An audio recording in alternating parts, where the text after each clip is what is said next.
Hello, BodySlams fans, and you're tuning in to Thursday Night Slam. That's right.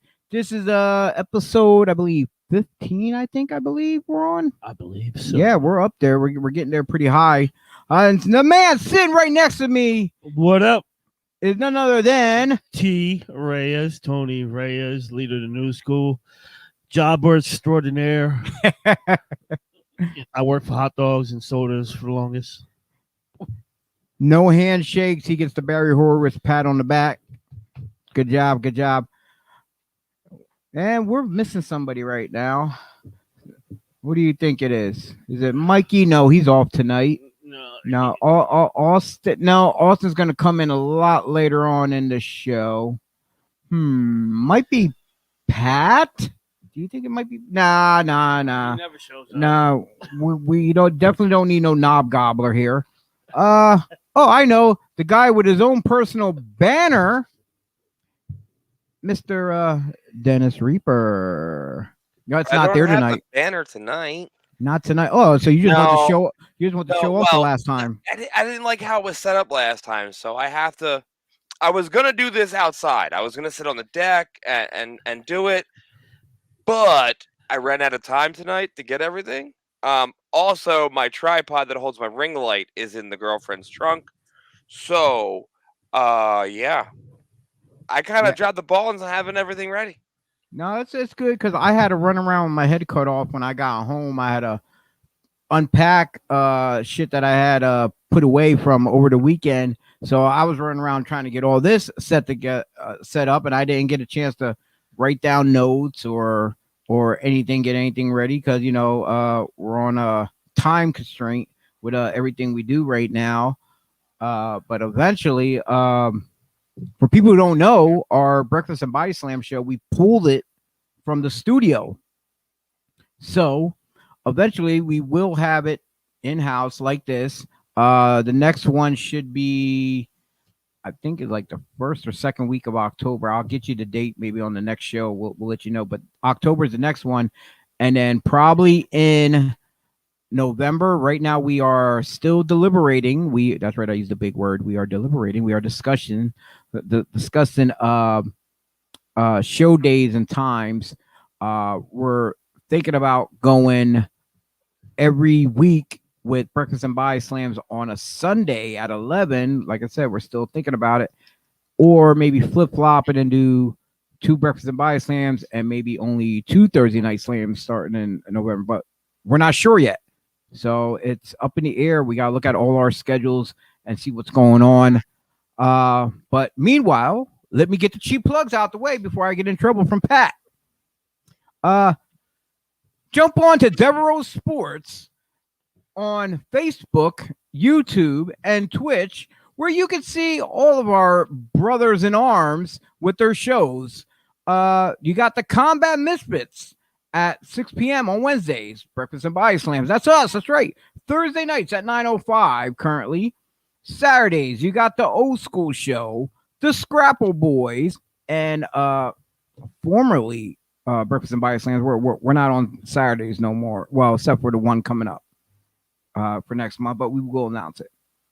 Sundays, you got the Gobbler Inc. at 9 a.m., followed up by the Combat Misfits. And just so happens, the Sullivan Squad switched days as well. They will be now on Mondays at 6 p.m. And don't forget about our impromptu pop-up pipe bomb show that can happen anytime, anywhere, with anybody. That's right. Let's give a quick shout out to our podcast affiliates out there who's doing big things, and we praise them highly because they support us, we support them. The guys at the Tornado Tag Podcast, the 2300 Wrestling Podcast, and all the way from Puerto Rico, Conversación de Lucha Libre, and all 3 you can Google and find them on any platform out there where podcasts are available. Now, this is an impromptu ad right here, which I want to plug personally. if you have not checked it out, if you're a single father or even you're a dad in general and you got little ones running around, or you're got one on the way, check out Pro Dad Pod. That's right, Pro Dad Pod. And if you want to know who hosts it, it's my man from SPF, from South Philly's finest, Jimmy Conway, and his boy Jose. It's really good. I was just listening to it today. Guys in the business, and it's great to hear other perspectives when you have wrestling in your life, and then all of a sudden now you have a kid, and then you have other friends in the business that you could talk to about. Like I could talk to Dennis, I can talk to guys like Tony Depp, and I could talk to Conway, I could talk to a bunch of guys in the business. All have small kids and stuff like that, and we all get along, and it's great to be fathers, especially when a lot of us have girls, little girls. So that's a big up. So check them out online. Pro Dad Pod on Facebook. So with that being said, and with our other guests our other co-hosts not being here right now, just me, Dennis, and T, we're gonna bring in our guest. That's right, our guest for tonight. He is a super crazy pro wrestling United States champion. He's a WWWA World Heavyweight Champion. He is also a member of, I hope I get the group right, the Dynasty, might be Dynasty Reign Supreme. He'll tell me otherwise if I get it wrong. He's aligned himself with Black Cheese, Deshaun Pratt, and Darian Hardway, none other than Tony Batista. What's going on, fellas? Thanks for having me on. What up? What up? How's it going, brah? Never felt better. I'm on top of the world right now. Long night, ain't out there pumping the iron tonight, getting in the ring, schooling the young boys. Doing a little bit of everything, you got to stay ready so you don't get ready. That's what the kids say now. Yeah, yes, sir. So let's jump into thick of things here right now. Without wasting any time, my friend, who was your idols? How did you get in this business? So I have a few. Obviously, if you look at my gear, it has Macho Man written all over it. Very in the Tony Batista way, but it has the stars and everything, the shiny, all those shiny gimmicks and stuff. That's all Macho Man. But I had a lot of influences. I mean, I grew up, like any kid, loving the Hulkster, those big guys, those larger than life guys. Because we got WWF programming from New York. So I'm from New York, so that's what I got. To about junior high, where I started seeing a little bit more WCW. But those kind of guys influenced me. And then as I got older, you start liking wrestlers for different things. Like I used to secretly love all the heels, even though that was taboo in the house because we're supposed to like the good guys. But yet I'm doing the Ravishing Rick Rude, Swivel, and something about $1 Million Man and Mr. Perfect. Just I loved, and those kind of things. I've always wanted to be a pro wrestler, but I mean I kind of gave up on that because I'm like, how do you attain that? Like that's not a thing. To me, it was not a thing. I didn't know there was schools and things of that nature. So I just went about my life. And then one day, I realized it's very much a possibility. And I ended up being in the right place at the right time. I was living in San Antonio, Texas. Found a very credible school in the Texas Wrestling Academy. Went down just to see if, maybe I want to sit on this side of the fence. And luckily for me, it ended up being one of the top three decisions and best decisions I've ever made in my life, because it changed my life forever.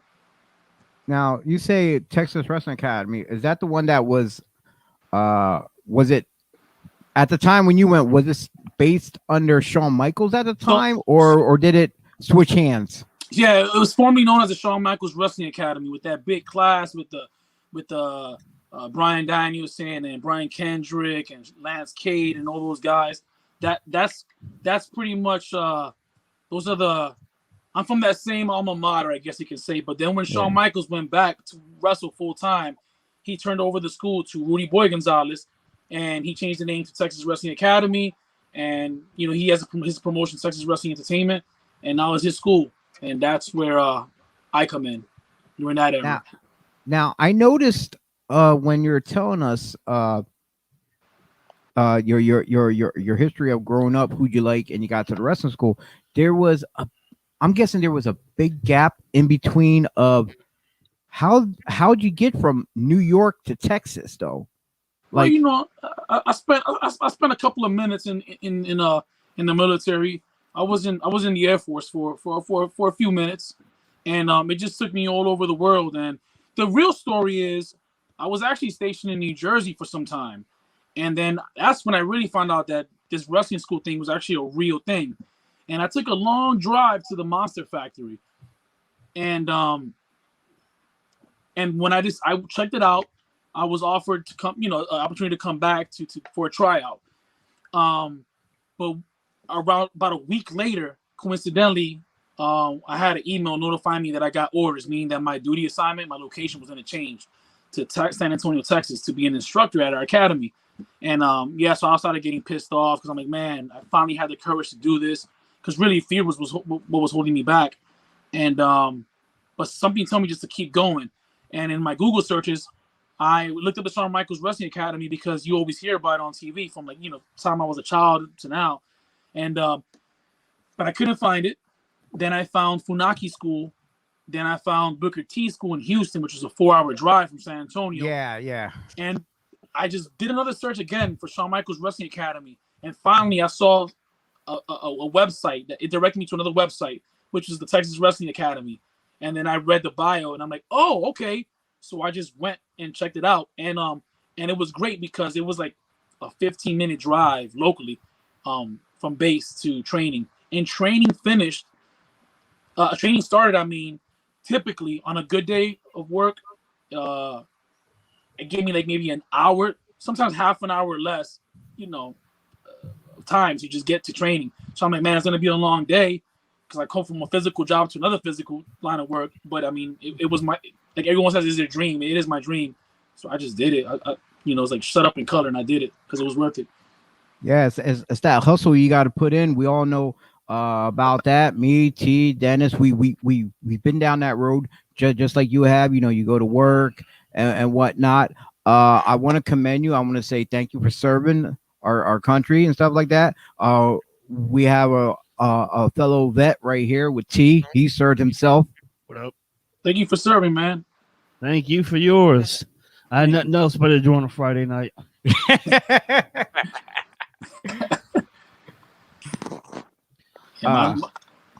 Go ahead. No, I'm saying mine was a little bit different, man. I had to leave. I had to do something. So it was a complicated time. No. In all honesty, mine was the towers fell, and that's my hometown. So yeah, do what I gotta do. I felt like I had front row seats to watching it. I saw the South Tower get hit and the South Tower fall through the window. I'll never forget. Wow. Yeah. No, my mother woke me up and said, Tito, something happened in New York. I'm like, oh, I'm thinking, they did it again, nothing. And then when I saw what was happening, I'm like, oh, we going to war. Yeah. And that's the first thing that went to my mind. Like, I automatically knew we were going to war. Mm-hmm. Yep. Yeah, I think the whole world knew at that point we were going to war. Man, you'd be surprised when the first tower. Well, I didn't see the first tower get hit. So when I'll never forget, I was at welding shop, and we saw the towers on fire. I was like, oh look, the towers are on fire. That's what we thought. It looked like King Kong took a chunk out the side of the building. So we didn't think nothing of it. If you asked me what a terrorist was, I'm like, I don't know, bad people. Like I was just ignorant, naive to the whole thing. When the second plane hit, the second tower got hit. That's when I started getting a little scared, because you see the skyline is so big, and I was like in the 5th or 6th floor, that everything seems that much closer. Yep. I'd be lying if I said I wasn't scared at that time. Look, I lived outside of Philly, and at the time my middle school was on strike, so I was home. My dad woke me up and was like, "Hey, one of the trade centers in New York got hit by a plane. You want to come out and watch the news?" Or I'm like, "Yeah, I'll come out." And then no more than like 10 seconds of sitting down, the other plane just went right in. I'm like a little kid. I'm like, did that just happen? Like, we're not, like, I asked my dad, am I watching a movie? This can't be real. Like, I was literally just in New York with my school or with my dad at a baseball game, like, not even like a month before then. And I just saw the building. So I'm like, Yep. this is bullshit. This isn't real. And it turned out it was legit. This is really what's going on. And the only words out of my mouth to my dad was, so we're going to war now?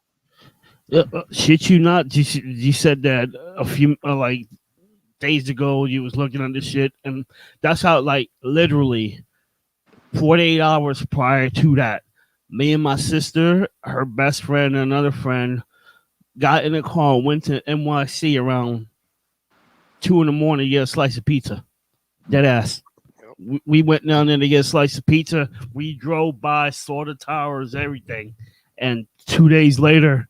Like I remember because like I remember that slice of pizza. I remember watching it, and fucking Steph, my sister's friend, said, "What if that shit just falls on us?"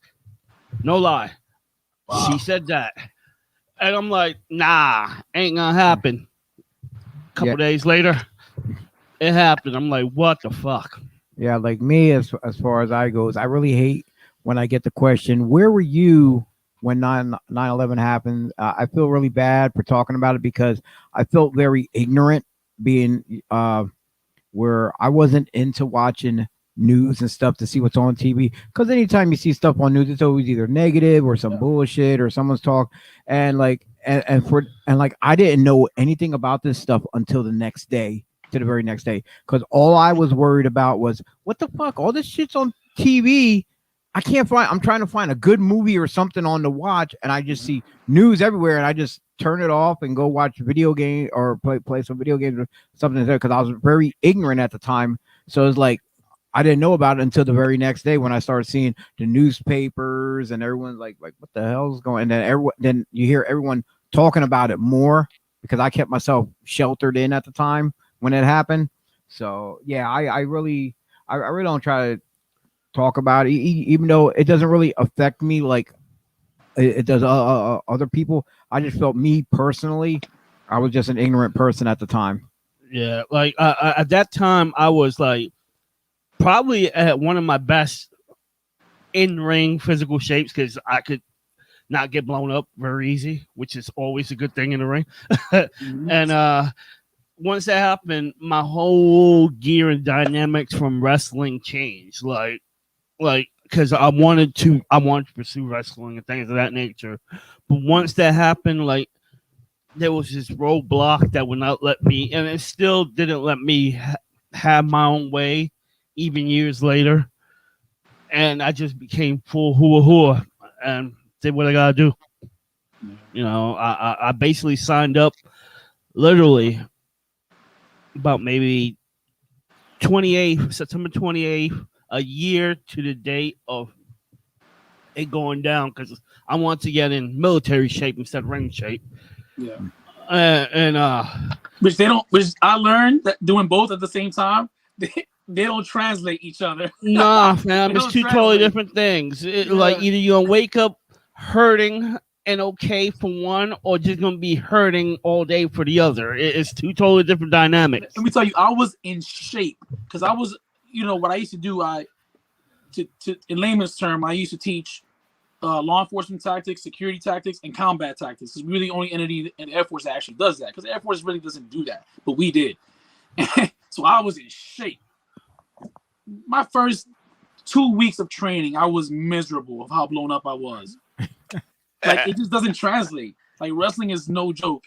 No. Look, I ran half marathons and cross country and track and field and everything, and then I moved up here, and at first I started training out in Orlando with a wrestling school, and the first 2 weeks or so I felt fine. It was no issues. I moved up here, and where I got, my Lord, I can't tell you how much pain I was in. I can explain it to y'all because you guys get it, but to a normal fan, I can try to explain it to you, but you will never understand the amount of pain and blown up we were. Like, I was throwing, like, I think the first week of wrestling school, after all the blow drills, I was throwing up like every day. Like, I thought I was in great shape because I can go to the gym, hop on a treadmill, and run for an hour, perfectly fine. Go to wrestling school 10 minutes in, I'm like, I'm done. But then you take that person and you give him 70 pounds worth of gear and put him in 120-degree weather in Iraq. It's asking to clear out a village. That wrestler will probably blow up. It's just, I don't know why. I don't know why. I don't know the science behind it, but it's just like it's a different beast. You have to do, yeah. It's it's like this. I'm gonna throw this out as an example. Like when you say you run and do all this other physical stuff with training, where sometimes you're used to doing that, like long running and stuff. When it comes to wrestling, you're bumping, you're getting up, you're doing those short bursts, bam, up, bam. It's like doing suicides in basketball. It's like, boom, you're running really fast and you got like a dead stop, go back there. So basically, as soon as you got that momentum, you got to kill it and then come back, start back up again. Mm-hmm. It's like a car. You got to have that torque and those good brakes. You stop and punch and go. That's exactly it. Because with the military, they train you for longevity to keep going no matter what. Do not stop. In wrestling, they teach you to take up. Stop. It's basically breaking your wind. That way, your cardiovascular is up there. It's a totally different wind from running 6 miles with a group of people and like agonizing, but you truck it through. With wrestling, there's no trucking it through. You have to like get that wind, get back up, get back down, break yourself, get back up. You know, you're at peak and then you break yourself down. You're at peak, then you break yourself down, and that's a whole different wind. And the way I describe it to some people is like when they drop the F word about wrestling, you know, no, I don't want to say it. When they drop that F bomb about wrestling, I say, well, check this out. For pro wrestling being the way it is, your other sports, you have timeouts, you have extra players that take spots for you, whatever, like that. There's no off season for us. There's a lot of times we go from show to show hurt, like especially if you're doing a double shot and maybe you sprained your ankle or foot and you gotta drive in your gear to get to the next town to go and perform real quick. Like I said, there's no off season for pro wrestling. There's no timeouts for us. There's no, unless you're working a tag team match or something like that where there's more than you and one other person. You really can't take a little break in between to check on yourself. Then, really, honestly, it's go time. Or if you get severely injured, the typical mindset of a wrestler. I mean, I'll speak for me. When I got hurt badly, it's not like, oh my God, no, you just sell and then finish the match or whatever the case may be, then go to the ER. You know, that used to get me mad, the F word too, like really mad, to the point that because I was in the military while wrestling, and I told the military is broken up and enlisted in officers, right? And I had a significant rank, but I pretty much told an officer, if he says the F word to me, that I'm gonna smack the dog shit out of him. And luckily, my reputation was like it was reputable. I was reputable. Like people respected me because of the job I did, so they kind of let that slide. But then I started realizing, like, you know what? Let me not even get mad at that no more, because the people that use the F word, they're not even our fan base because they don't care. You know what I mean? Wrestling is stupid, it's fake. But I mean, Spider-Man doesn't shoot fire webs out his ass or spider webs out his ass either. You know what I mean? But they love that though, right? So it's like, whatever. You know, there's not like, because I can also say, you know, hey, why don't you come down to the ring and see if it's how fake it is or whatever the case may be. But they're not, because they're not interested in it. So I rather now, I the way I look at it is, I'd rather focus on those people that spend their hard-earned money to go see us do what we do, because they appreciate us. I mean, even though there's some people critique us and all this other jazz, whatever. Exactly what you're saying there. When we're in the ring performing, we are performing for the people who get us, not the ones that don't. That's the whole point. That's like a musician. They're going out there, they're playing with their band for people who come to see them, not for the ones who don't want to hear them. Yeah. That's why they're there. And those first-time fans that actually go for whatever reason, I try to suck them in so they could come back again. And I like to get an outside crowd because wrestling is still a subculture. It's super popular, but it's still a subculture, and it's small and it's very niche at times. But I mean, so if I could get some of those people from the outside to come in, great. But I don't know that I'm gonna sit down for 5 hours and explain to somebody. It's great when you can cross promote something to bring in new fans, especially like ones who never seen it before. Like when you have I hate to say musical artists, like they had Bad Bunny. A lot of his fans came over just to watch him, and then they became wrestling fans, and vice versa, where some maybe never listened to Bad Bunny's music, which I still haven't. Like I don't listen to his stuff anyway, regardless. But there's ones who are wrestling fans who just finally, start hearing this stuff like, oh, I like this guy. Okay, I'm gonna start now. He just picked up some WWE fans now as well too. So by cross promoting, I want to say wrestling is subcultured.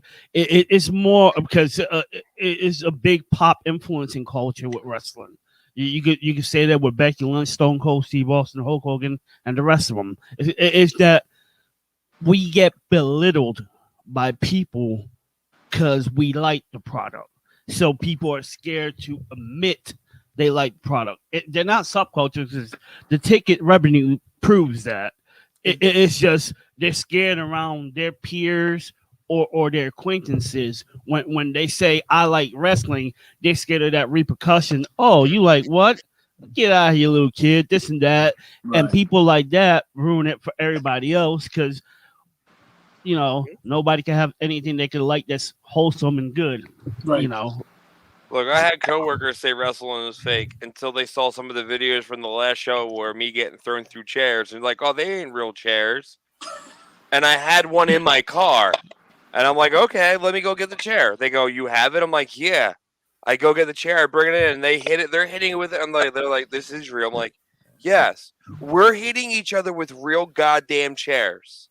I tell them, you tell my doctor bills how fake they are. You tell my dislocated shoulder or my blown knee how fake it is. You tell that I can fall 15 feet off the top of a steel cage, not once but twice, and land, and you tell me how fake it is. I'm gonna go out here and say yes. McMahon and Sports Entertainment, they screwed it up when they said, yeah, we're sports entertainment, this and that, blah blah blah. But the pain, the bumps, everything we do that we put our bodies on the line, it's brutal. It's physically I don't know how a lot of us get out of bed the next morning. It's like ridiculous. Look, I'm gonna say it this way. I felt fine after the show, okay? I felt perfectly fine. It was when Monday came around, and I was wondering why, I will say this live on the internet, why my right butt cheek felt like I literally got shot by paintballs again, because I used to work at a paintball facility. When I say the bruise was about that big on my right butt cheek, that was one. And then my left kidney had another one that was about that big. And my forearm right here was fully covered. My coworkers were like, oh, that happens. I'm like, no, it's not supposed to happen. I'm not supposed to be bruised. I'm like, we're trained to not actually hurt ourselves. Like, oh, I am physically broken right now. I'm like, I'm at work building closets and I could barely put weight on my right leg. But I didn't do it, like what someone says, there's guys that do it for the boys in the back. I did it for the goddamn fans. I know, Tony, when you wrestle for Super Crazy and WWWA, you can give two shits about the boys in the back. And I've been back in the locker room when you're, and hearing you talk and talking with you. I know you can give two shits about the boys in the back. Yeah, your friends, your family, but your job, majority all the time, you're always focused on those fans. Because all the times you're like, hey, what did did the fans react right to me? Absolutely. Every time. The fans, whether they like you or hate you, you make sure those fans are the most important thing to you in that show. And again, that's because who you were trained by, being started down in Texas by Rudy, which is a phenomenal trainer. And I think he's always been a great wrestling trainer and knows what he's teaching. And you coming up to Super Crazy, from O-Dog and all of them, and you're being trained right, and you listen, you've learned everything that you've been taught so far, and you keep moving up the needle on that stacker to where you're gonna get to go. It's because you learn. You're not there to like say, hey, I don't care what this guy's saying, I don't want to listen to him. It's like you're literally soaking it all in. And you're always looking to get better. Every time I see you at a WWA show, you're always like wanting to know, hey, does this sound right to you? Does this not would you do this? Like to me, when you've asked me about stuff, like I take that as a compliment because you're asking my opinion, and that means a lot to me. That's the same thing for Chio. That would be the same thing for T. Like I've asked Chio multiple times, hey, did you watch my match? Yeah, how'd it look? Hell no, I didn't. I didn't watch it. Half the time he didn't watch it because he's working the audio system. And that's a legit shoot. But like he'll get a chance to watch it and he'll message me like, hey, I didn't like that, or this didn't work. I would tweak this. All right, cool. And you always ask that question. Even after your matches, you're like, hey, I don't think that looked right. What did you think? Like to me, that's knowledge, man. That's something that you can't be taught in wrestling. That is something that you always want to learn. You always want to keep learning that knowledge stuff. I appreciate. I want to I want to backtrack. Oh, I'm sorry. Go ahead. No, I was saying I appreciate that. No, because there's no such thing. I keep hearing there's no such thing as a perfect match, but but wrestling. A lot of the vets always say, "Oh, it's easy." They keep using the word "easy." It's not rocket science. But to me, it is rocket science because there's things that we inherently do as humans that doesn't necessarily translate as a professional wrestler or even an actor or whatever the case may be. And so there's a lot of things going on in my head, and I want to make sure that everything is right, or as close to perfect as it's going to be. So I may feel good about my match, but I'd rather hear the perspective of somebody else. And I don't, and by that, it's like you said, I don't want to hear this went well. I want to hear what went wrong, or even what I did well, and I could do. Like maybe do it this way. Try that. It's just having new ideas, man. Like there's a saying in Spanish, but translated is like listen to Moises because he crossed the Red Sea. So it's like when somebody older than you, more in the game, experienced in this game, offers you advice, or somebody who's even tried and proven, they offers you advice. Why not listen? That's to me is like you're giving me game for free, as we say. You cost me nothing, and you're giving it to me. So why should I just be like, well, shut up? No, tell me, because that's how I'm gonna get better. You know what I mean? I don't want to stay here. It's like every match I'm trying to outdo what I did last time because you're only as good as your own, your last match. And being at WWWA, it's a monthly show, and I'm their champion, right? I'm their champion, whatever that means, right? So maybe I should act like it and take pride in my work and try to get better, as opposed to come out there and doing the same routine over and over. And and it's not that I don't care about the boys. I respect everybody in the locker room, but it's like my coach told me that, he's like, hey, that you take this a little bit too serious. I'm like, but it's my job. Would I half-ass my job in the military? No. So why would I half-ass being a professional wrestler? The word professional is before wrestling, so act like it. You know what I mean? Like it's just my mindset. You know what I mean? Mm-hmm. Look, the thing is, everybody should take wrestling serious. Every wrestler should take this job very serious, because the day yes, it should be fun, it should be enjoyable. But the day you stop taking it serious is the day you get hurt. Mm-hmm. It's the day that someone in the ring takes advantage of you. It's the day one of the boys in the back take advantage of you because you let your guard down. This is a professional sport. It's like football. Do you take football? No, I'm not taking it serious. You're gonna pay millions of dollars to perform on live television every goddamn week in practice, right? That's what we do. We're on, yes, we're not on national television yet, but we're training every day during the week to perform every weekend, just like football, just like, baseball, and just like hockey. We're not getting paid millions of dollars, but we're doing the same exact stuff. We're in the gym, but we're working a shoot job. You're in the wrestling ring working 2 or 3 hours a night, 3 to 4 days a week. Wrestling on a show on a Saturday that could be, 10 minutes down the road. It could be 5 hours down the road for for a 10 or 20-minute match. All that work every week is for that moment. Yep. So you take it serious because you take pride in your work. It's not that you're taking it too serious. It's you take pride in what you do and how you do it. So like anybody that says, "Hey, you take it too serious," I'd be like, "You're right. I do take this serious because this needs to be taken serious. And if you don't take it serious, that's when shit goes wrong." I'd rather you walk into my promotion or into this podcast taking it serious because we expect that from you. We expect we're going to take it serious just like you're giving it, So anybody that doesn't take it serious, there's the door. Don't let it hit you on the way out, in my opinion. I don't got time for that. Me personally, I expected him to come on here just clown around because I seen the people he run with over there at Super Crazy. They're a bunch of clowns. But look, I wasn't gonna say that. But that's all man, you. I would like the. I don't care if they're listening. Oh, dog. I would like to backtrack in your career. Now that we do. Before you get, remind me to go back to Super Crazy. Them particular. Oh, you want to go back to them? You want to go work back for? Okay, champ. But yeah, when I say I want to go back, I want to go back to like, okay, you're training, you graduated, and your first match. How was that for you? What was it like? The butterflies and all that stuff. Going out there, seeing your first crowd, not crowd from where you're just helping with the ring and you're hanging out, helping out the show, but now it's your first legit match and the crowd's there watching you. How was your experience? So butterflies, same.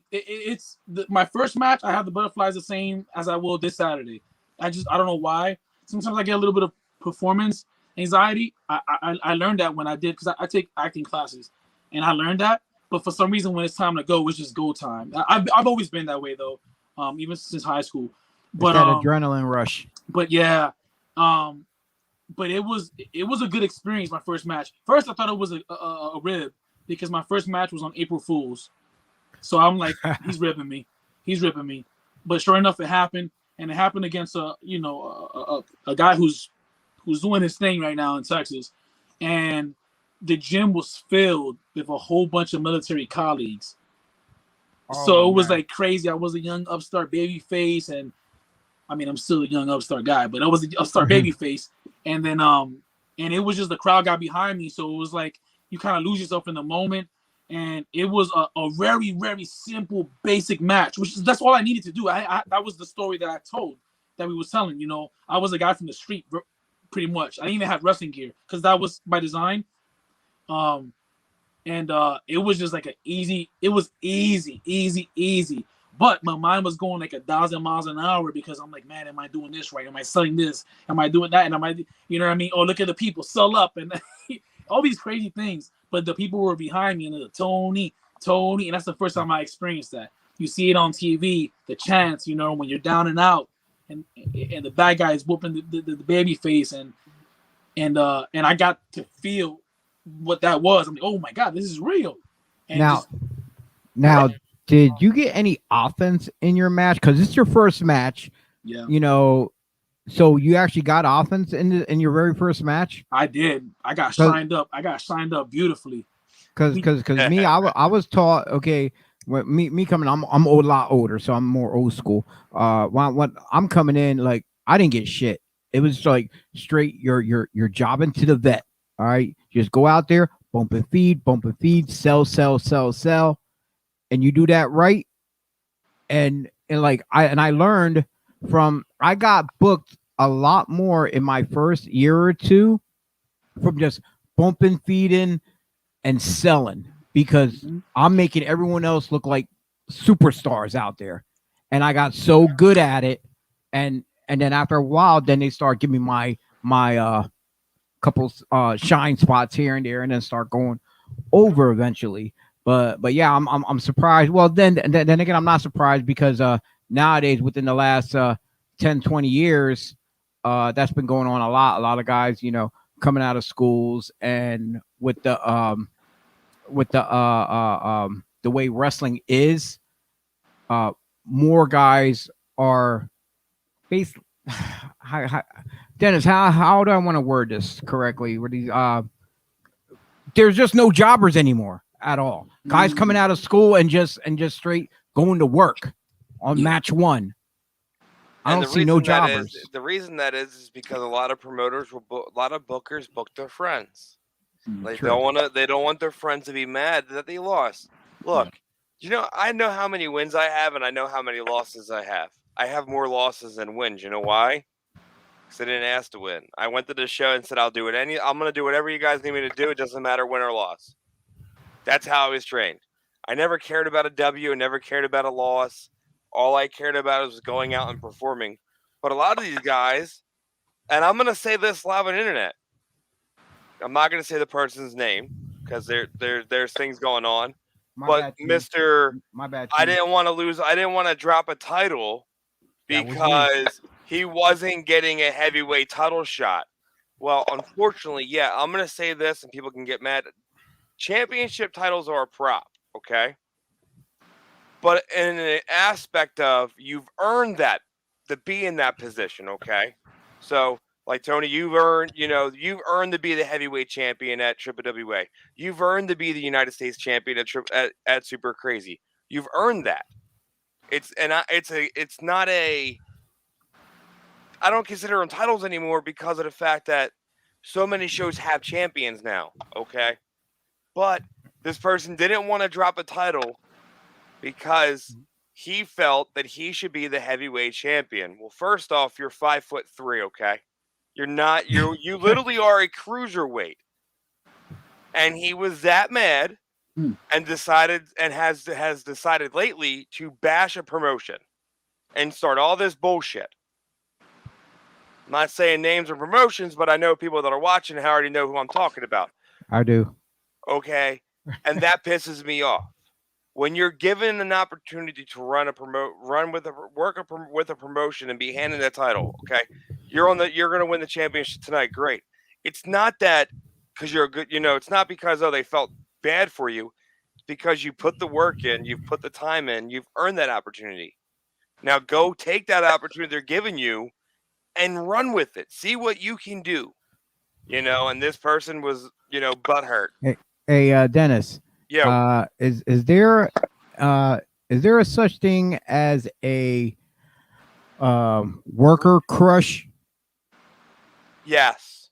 Because honestly, Tony, when the first time I seen you ever at Super Crazy, no, it was a worker crush as far as you had it. You came in young, good-looking kid. You're big, you're tall, and it was like right there. As soon as I came, I'm like, I don't know where this kid came from, but he has something. It was like when you see another worker for the first time, and you don't know where they came from, and you're like, and it's like instant, like, okay, he has something. I know he got something. And look at you now, though. You're Super Crazy US champion. You're WWWA world champion. You're part of the clique, the dynasty with hands down G's and Pratt and Hardway too as well. I mean, come on, really? Things are going good for you, bro. That's funny. That's funny hearing that because I was champion at this one promotion in Texas, not the promotion that broke me in, but I was told that I was too small, not by a worker or a promoter. He's like, man, if you wanna get to the next level, you're not that tall, so you're gonna have to put on some more size. And I'm like, you are kind of tall though. That's the problem. And this is when I was like, man, shut your mouth, because you have to kind of know when and where to listen to people. I don't consider myself a big guy because I've been around big guys, but I wouldn't consider myself small either. You know what I mean? But so it was like, so it's funny hearing that. It's cool hearing that from you. So I'm like, all right, well, I guess I'll learn how to work since I'm not big. Because it's true, I'm not the biggest. Maybe I'm big around certain promotions, but I don't really consider myself a big guy.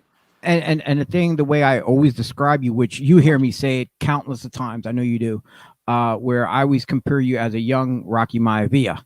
I said, yo, he's basically a blue chipper right there. I'm like, and you're out there, you're like I said, you got the indie size of a big guy, not quite like I would say the WWE size of a big guy. You're maybe just for them, you're probably average for WWE, but for us, you're a big guy though, because the height and you're actually putting on the muscle a lot more too. I noticed, and then the gimmick when you're coming out, I see the attitude, the cockiness, this that whatever. You know, I think you have it turned up.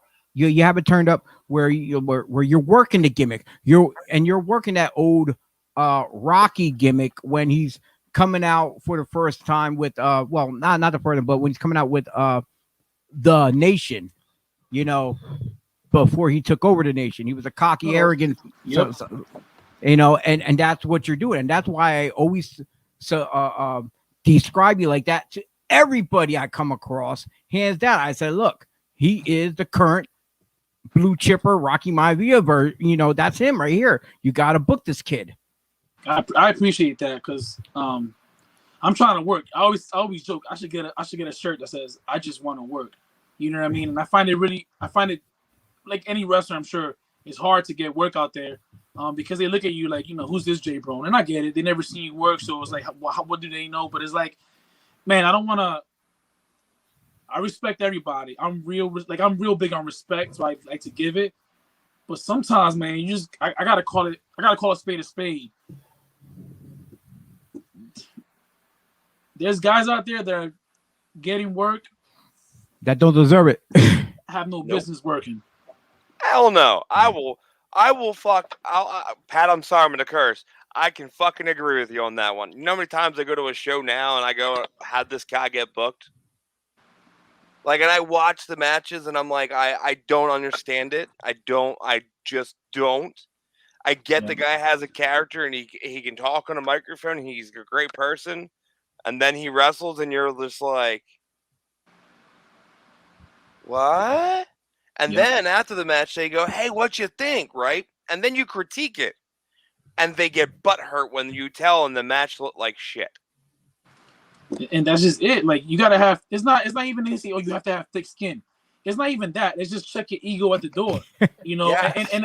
And I'm kind of, my military background has taught me, because what we do is like we run drills and it's like critique. And I you know, you lay it in. What were you thinking? But you tell them this is what you did wrong and this is why you fix it. You tell them that stuff. People only hear the negative part and they forget the back end of the story. Like, okay, just listen to the whole message. And it's like, how you gonna get good if you're not gonna be receptive to? Because people want to hear great match, and that's what I hear after almost every match I have. Great match, and I'm like, no, it wasn't. Like, you know, in my head, but I'm like, no, it wasn't. There's no way I was perfect out there. I did the best I could, but there's no way. I mean, because there's no one out here that Shawn Michaels himself. I've heard him say it. There's no such thing as a perfect match. No. And no one here is Shawn Michaels. So you know what I mean? So what are we talking about? You know, I don't know. That's just my mentality. And if I have a perfect match, then great. But I'm still gonna try to find something because I mean, I don't know. Because this is one match. Can I look? I've had plenty of people say, "Hey, you had a great match," and I look at them going, "Nah, it wasn't a great match." You go, "I'm going over to my head, and during the match, I knew there was a mistake somewhere. Something didn't feel right." I go, "I know I did something wrong." No, man, it was a great match. Listen, We I'm telling are you, it our was not biggest a great critics. Mm-hmm. Look, you know when you have a great match. You will feel it in your body that you had that good of a match. When you walk through that curtain, you go, man, that was a great match. Yeah. That's when you know. But when I walk through the curtain and I'm like, everybody's like, hey, good job. I'm like, yeah, thanks, man. I know I made a mistake. Like, was I happy with my match on September 4th?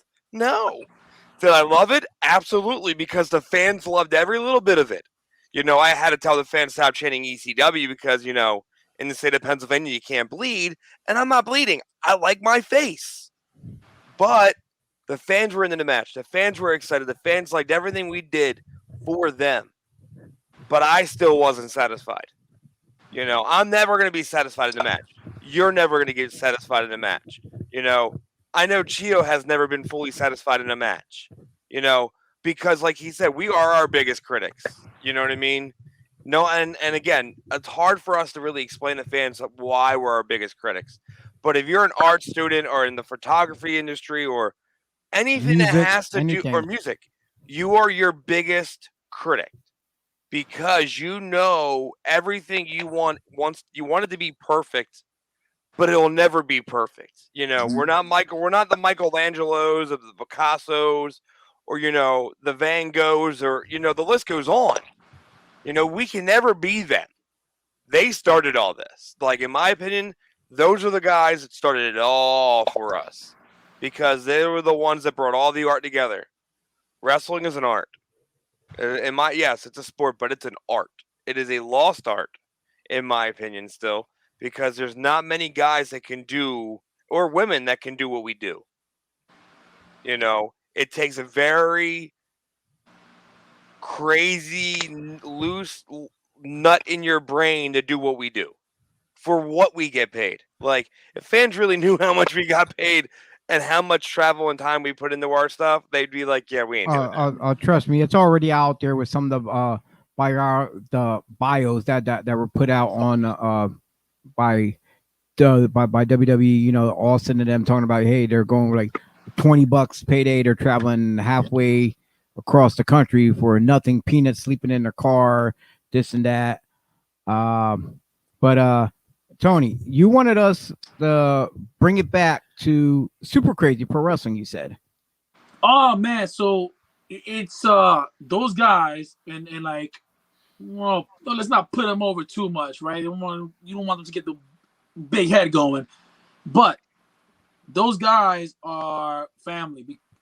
Not only because I trained there and all that, because people, you're plugging to school. Bullshit. Yeah, sure. Bullshit. Yeah, yeah, of course I'm plugging to school. Why? But I'm plugging to school because I believe in the school and the promotion and in those guys. Because I relocated from San Antonio to New Jersey during a pandemic, just desperate to find wrestling again. Because wrestling, not only do I love wrestling, but it helps me a lot.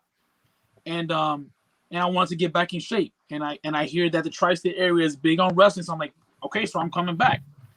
And through one of the guys in the circuit, I've heard of the school, so I went and checked it out. Those guys, they know me from Adam. They gave me a chance to train. They took a liking to me, and it like almost instantly, within an hour of me being there, and it's just like, hey man, you coming back? Yup. And I never stopped going. And he's people like Old Dog and Jake and Rob. They do things completely different from the way I learned, but they teaching me new things.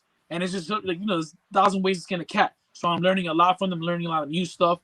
And you got a lot of those guest trainers coming in too to help you out too as well. Yeah, like shout out to Homicide. He kills me every time. Like I think I legit die and then come back to life. Look, you got to work out with Ricky Reyes. I have, because I was his chauffeur in San Antonio. We did a loop together in Texas, and then we did a show together, drove him back, and then we did a seminar for my coach. So like me and Ricky are cool. He's another smart guy, man. I enjoy talking to. But yeah, these guys killed me. But no, these guys are super crazy. They gave me a home. They have faith in me to give me one of his titles. And like you said, like, the title essentially is a prop, but it means I like being champion for what it means to the promotion. Like, man, You earned it. Like, I don't think that I'm the best wrestler in the world or anything like that. But there's something about me that promotion values, the promotion of the promoter values, and I want to see what I can do with that title, and help him sell tickets because, he Old Dog in particular, he's done a lot for me, and he doesn't have to. Yeah. I don't owe Old Dog anything, and he doesn't owe me nothing. But yet he's always going out to put me in these positions to shine. And my coach helped me out. Like, going back to why I got a little bit of shine, my coach broke me in randomly. One day during intermission, I was working concessions, and he's like, "Hey, Tony, I want you to cut a promo on this guy because no one likes him. And the guy has been working for like a year. And then you're going to say that on this day, April Fool's, you want to fight him." And I'm like, okay. And then that's how the whole thing came about. You know what I mean? And it's like, cool. He's taking care of me. And Old Dog is doing the same thing. And even at a higher level, because he's throwing me in there with guys who can are go. known to just try to get my name out there, because I feel like, you know, like I said, I'm big on respect, and I feel like my respect hasn't been paid to me. Not that I deserve more respect than the next man, but I feel like a lot of people are getting a lot of respect that they haven't necessarily earned, but yet I'm busting my ass and earning that respect, but yet I don't know, I can't crack a freaking list of 500. Like, I mean, whatever, you know what I mean? And Look, that does bother me. And that's a gimmick too. That list. That list. Here it you know is. what? Here's the thing. Ready? And Look. that's cool. And that's cool. I'm not really butthurt about the list in general. But you know what? But if people are going by that list like it's Bible, regardless if it's gimmick or not, but we need to say we need to tell the truth. Everyone wants the truth. Everybody wants transparency nowadays. Don't lie to me. Tell us the truth. Conspiracy theorists. Well, here's the truth. If Tony Batista isn't on your radar, then you're sleeping under a rock. Because like I'm talking the talk right now, but you come check me out and you see why I'm talking the way I'm talking and why I get pissed off, quite frankly. Yep. You know what I'm saying? Because I feel like I haven't earned everything. Like, I mean, who am I to say I've earned this, I've earned that? But damn, if some of these people are getting that much love, then I should be getting that much love or more right now. You know what I mean? But I've been doing a lot of self-reflection. What am I missing to elevate myself to their level, I guess? Yep. So when I come across those people and any of those guys happen to work with me one day, they better bring it, because I'm going 110 miles per hour, and if I find any hole in their game, they're gonna get exploited. Look, this is how you can get on more radar, right? And this comes from guys that have been doing this longer than I have, and I mean have worked for the major companies, and I'm looking into them now. It's seminar after seminar after seminar after seminar.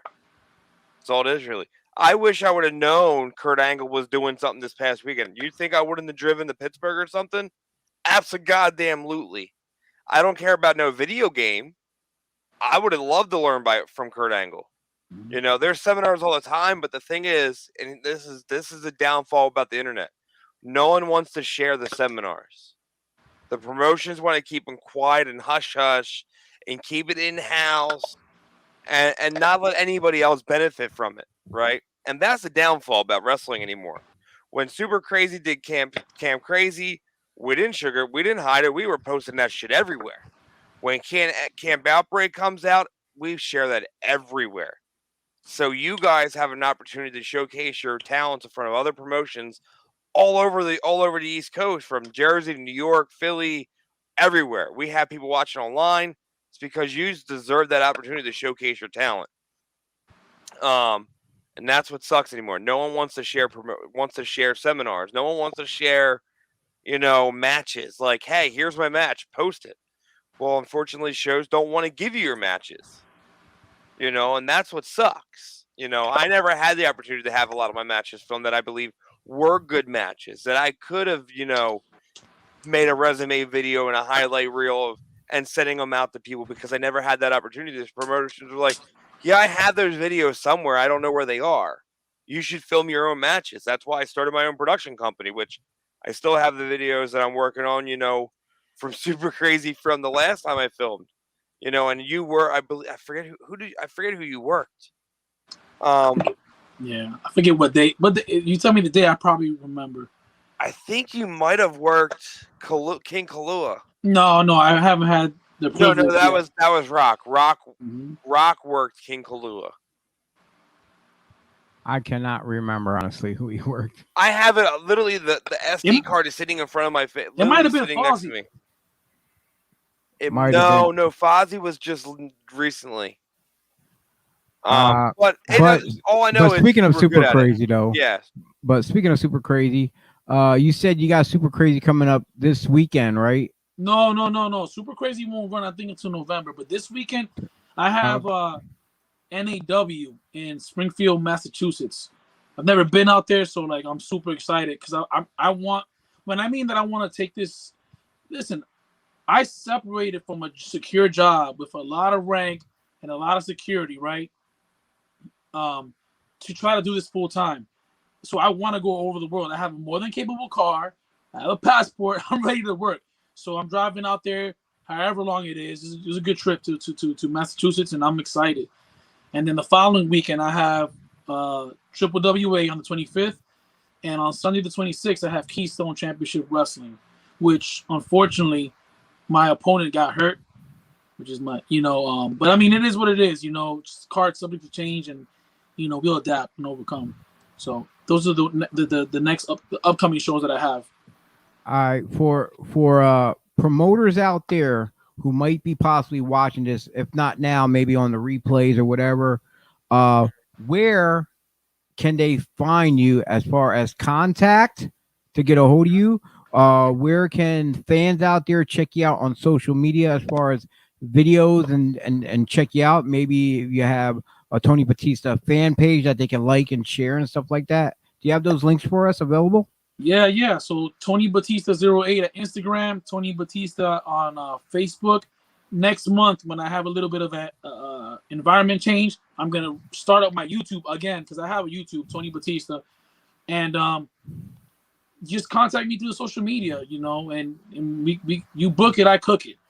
Everybody's contacting me too. Even you put an email out there, but everyone's just DMing me and saying, "Hey, can you do this? Can you do that?" And I'm all game for anything. So that's pretty much it. Tony Batista 08 Instagram, Tony Batista on Facebook. And that's what. Hey, I got one final question to ask you. That day in Hamburg, did anything transpire afterwards when you and Cherry got to meet each other face to face? Well, he gave me some good compliments, like physically, and he was honest. He said, "Man, I love the way you look. You have a look. Obviously, I don't know if you could work or not, but the best way to go about this, if Ring of Honor ever has like one of those open tryouts or a seminar, you need to go. That's the best way to get in, and because you never know what could happen." And that was his advice, and I'm like, well, yeah. If I find that when it's popping off, I'm gonna go. You know what I mean? Yeah, because as soon as I was talking to you and I seen him out the corner of my eyes, I'm like, yo, I had to go talk to Kerry for you real quick. And I ran over there. I was like, yo, Kerry, you got to check this kid out. And that's when you guys started talking. Look, I appreciate that. I would tell you right now, you have AEW coming to Philly. I would figure out a way to get a hold of them to get you somewhere on their radar ASAP. Because you have what a lot of guys don't have. One is heart. Okay, I speak that with volumes. I don't tell many guys they have it, but you have heart for the business. You have respect for the business. You have the knowledge that everybody's taught you to go out there. If they say, "Hey, we want you to be on Dark," you're going to go out there and deliver exactly what you've delivered on every show you've been on that I've seen. You'd give them everything they would possibly need that have you on their show. So whatever you got to do, whether it's Twitter or if there's an email or whatever, dude, I'd find it. They're going to be in Philly. They need to see you.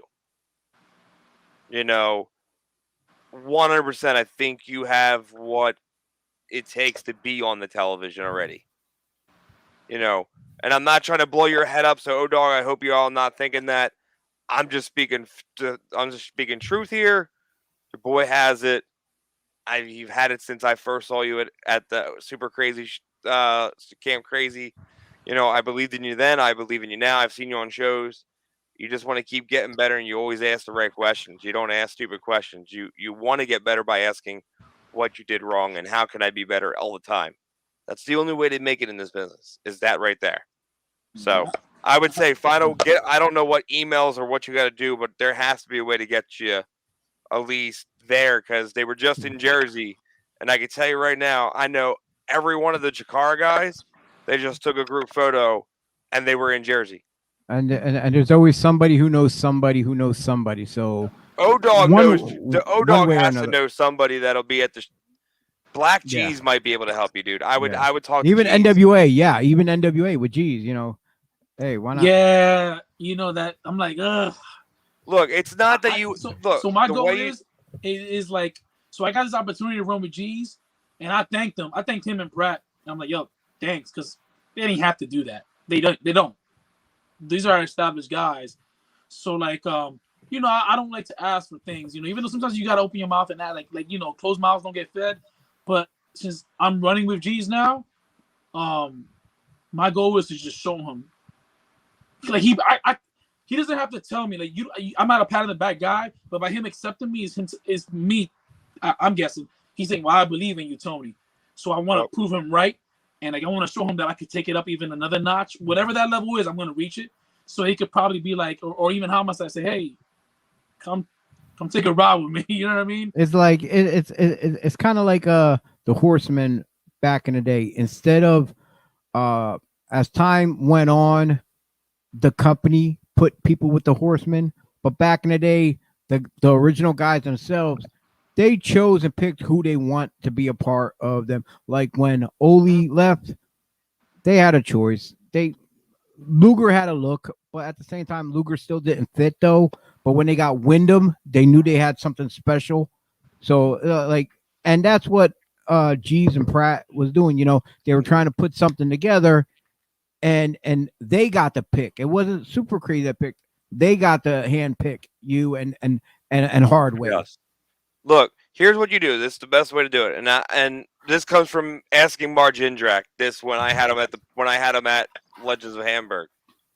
You don't have to ask Jeeves for an opportunity. Just ask him for an email to reach out to somebody they can look at your stuff and give you some feedback on what they think you might need to work on. Jeeves can give you the best advice ever, okay? You're with two phenomenal, talented guys. But asking for that email is not asking him to do a favor for you or put your name out there. It's you just hit him with, I want to do the groundwork. I just need the email and I'll do the groundwork. I'll do all the work myself. I just want to reach out to somebody and see if they can take a look at some things. That is I think would be the most professional thing you could ask for. Yeah. Always anytime, dude. Anytime you ask that information, like this Saturday, Earl Hebner's going to be at the show. You know how many referees have messaged me recently about, are they doing a seminar with the referee? No, they're not. But if you show up for the meet and greet, you could probably talk to him for 5 minutes real quick and ask him a quick question. And they're like, "Oh, well, I don't want to pay that." Well, then you're not really invested in your goddamn fucking job. If I was a referee and I have to pay $40 to meet Earl Hebner, and I could ask him one question, and that would be, "Is there an email to reach you so I see if I ref and I would like you to critique some of my stuff?" It's the only question I'd ask the guy. I'd pay $40. I don't want your autograph. I don't want a photo with you. I want your email, and I want you to critique my stuff. Yeah. You know, that's me investing myself. But, dude, you got it. I'm going to shoot some messages at the people because I know people, but who knows? I appreciate that that confidence and faith you guys have in me, because sometimes it's hard. Not that I lack confidence, but you always think like you can't help but compare. Even though I tend to focus on me and what I can do, but sometimes you say, well, these people are doing this and doing that on TV. Like, what are you missing? Because I'm trying to learn from them too. Like, what are they doing right that got them in the position they are? Because that's where I ultimately need to go. You know what I mean? So like the fact that you guys see, like Chio said, he said it. I wake up in the morning like I have it because I don't know what that it is. I just try to work hard. But I figure that every wrestler's trying to work hard too, you know what I mean? So I'm like, what separates me from them or me from people who made it? What other people feel from you would be like an aura, a vibe. It'd be something like an artist. They can't get in the right rhythm, but then all of a sudden that muse comes along. It's that aura. It's that mystique of something that you can just feel it. It's your presence. That's all it is. 100%. Honestly, it's your presence, dude. In my opinion, it's your presence. You present yourself professionally. You didn't show up looking like a slob at Camp Crazy. You don't show up looking like a slob at the shows. You dress for the job you effing want. You're not dressing for the job you already have. It's this right there, okay? You're already here.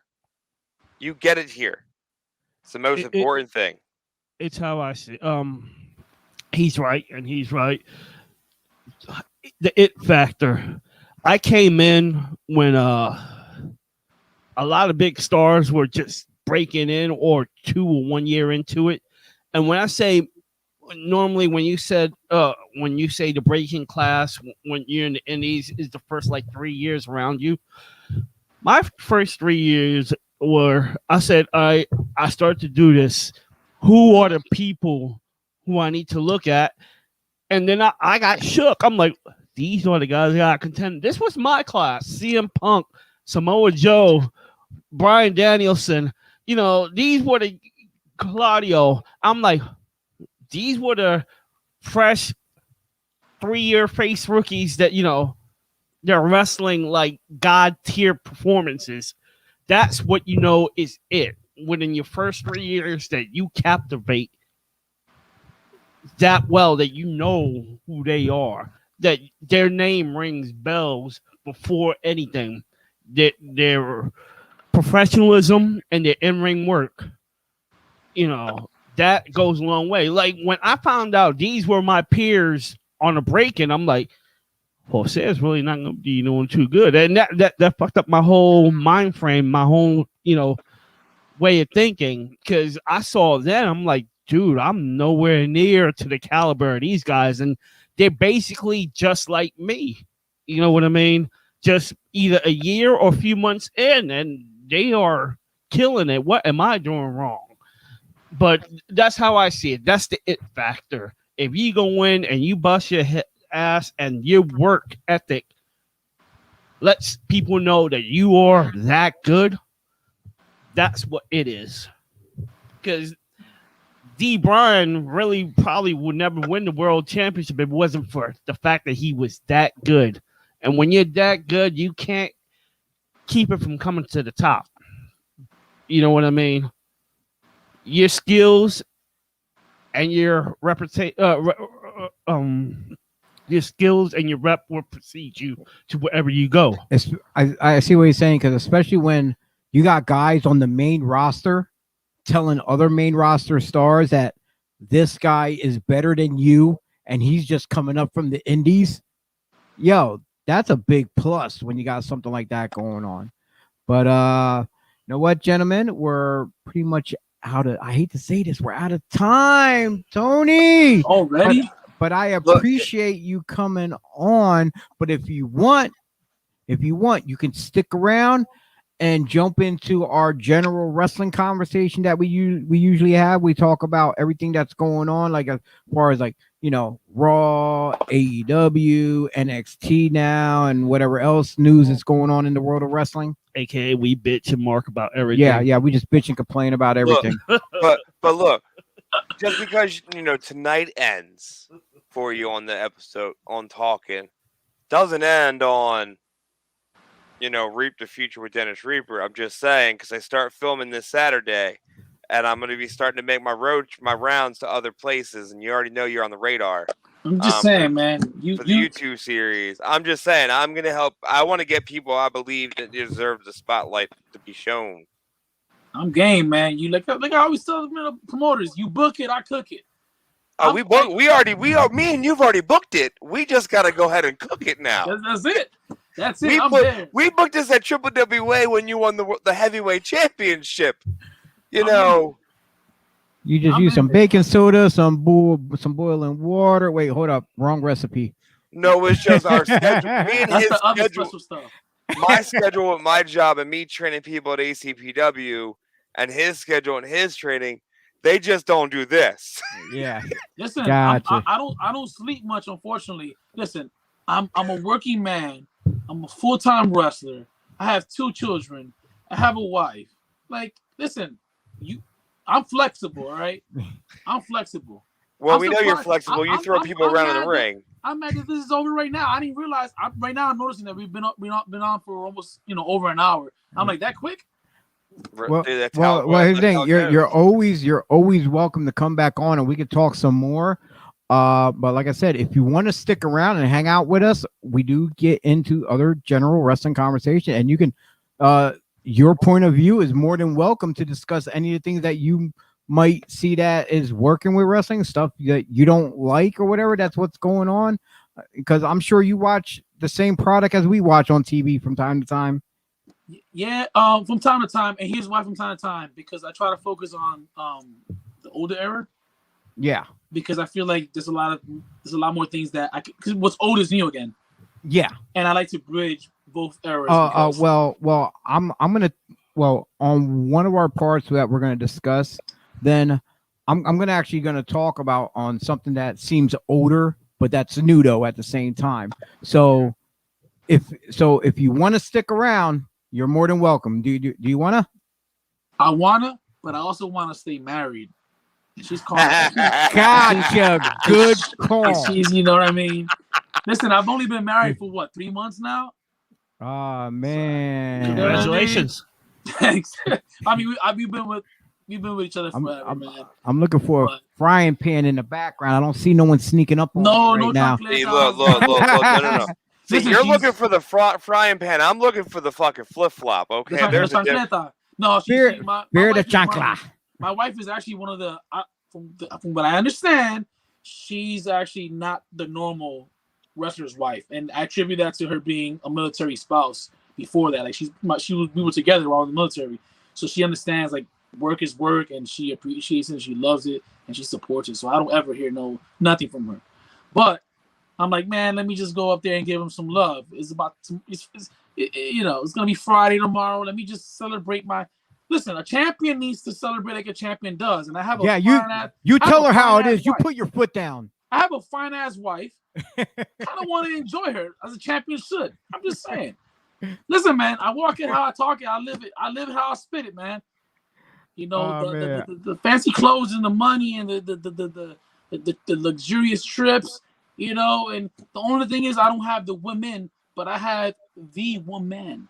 So I'm like, I love this. I love this right now. If she can hear you right now, she'd be kissing you like crazy right now. Oh, that's my man. She might be watching it while she's not in there, and she's like, this motherfucker better not be talking about no other goddamn woman, because as soon as he opens that goddamn motherfucking door, shit's fucking flying. Oh, good. There it is. I'm the woman. I'm not though. I'm the woman. I'm the number one. Yeah. You're one of tell one. These bitches. She's you one tell of one. those bitches. They the side bitches. They ain't going to be on those side dish. They can stand like 20 feet away. I probably earned myself some breakfast by saying that, so I'm good. I'm doing good right now. All right, Mr. Batista, champ. Thank you once again. You have a good night. Stay blessed. Much love to you and the family. I can't wait to see you again live in person. I do really enjoy watching you work. Thank you. But when we come back, we're gonna bring Austin Hamell into the group so we can do some WWE and NXT and AEW chat as well as other news.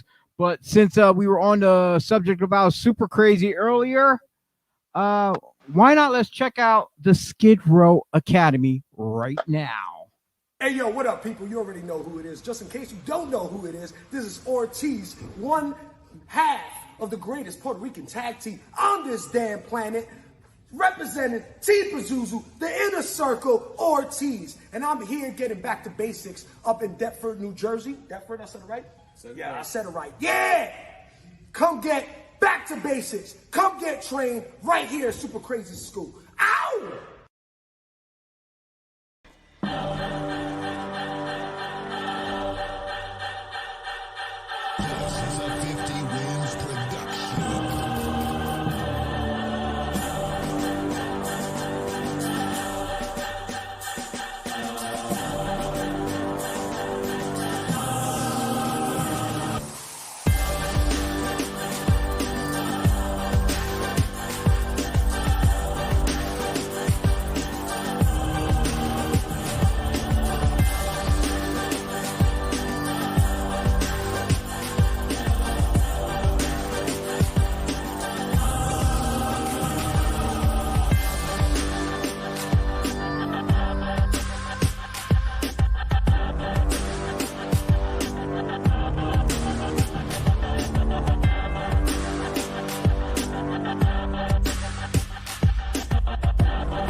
Welcome back. We have our man Austin Hamell joining us. What's up, brother? How's What's it going? going on, gentlemen? For you watching that clip there, you actually got to see Tony Batista in action there during the training segment of Skid Row Academy for Super Crazy Pro Wrestling. That was actually probably probably last year footage that they didn't have not updated yet. So hopefully they can get me a newer updated training video and we can put it up on the show for everyone to check out. So if you got you think what it takes to become a professional wrestler, Skid Row Academy is just one of them, as many others that are out there. But we're gonna jump into some pro wrestling. All right. Yeah, man. Apparently we were told by a certain producer or someone that we should start with AEW. So here we go. We're gonna say AEW is on Wednesday nights, and now we'll get back to what we're really gonna talk about and come back to it later on. There you go. All right, so yeah, we're gonna kick off with Monday Night Raw that just happened recently. Sorry, guys. Hey, I gave him his moment. We talked about AEW. I mentioned it's on Wednesday nights. There, we'll come back to it when we're ready. I was not expecting that. I wasn't. Like, I'm too tired for that shit. Like, I'm exhausted, first off. And then you were like, we're not. Before the show, we go, we're not going to deviate from our plan. And then you go, well, you know, we're going to discuss AEW. It's on Wednesday nights. Now back to Job done. hey, we discussed it. We don't tell him how to run the gobbler. Well, we should, because that's sometimes. Yeah. No, my bad, Pat. Are they talking wonder about that- sandwiches in the gobbler? Or? No, that's what happens. Ain't the when you're- gobbler a sandwich at Wawa? Like I said, it's a Yeah, Wawa that's- sandwich. That's why there's a Z show. Are we talking about going to different Wawas throughout the nation and trying out their gobblers? That's what the show's Yeah, about? that maybe, shit is back maybe. in Wawa. I'm excited. We're Yes. not talking about food? Or are we talking No. about I'm all about the gobbler. Trust me, I like the I mean, gobbler. we can talk about food. What's up? Gentlemen,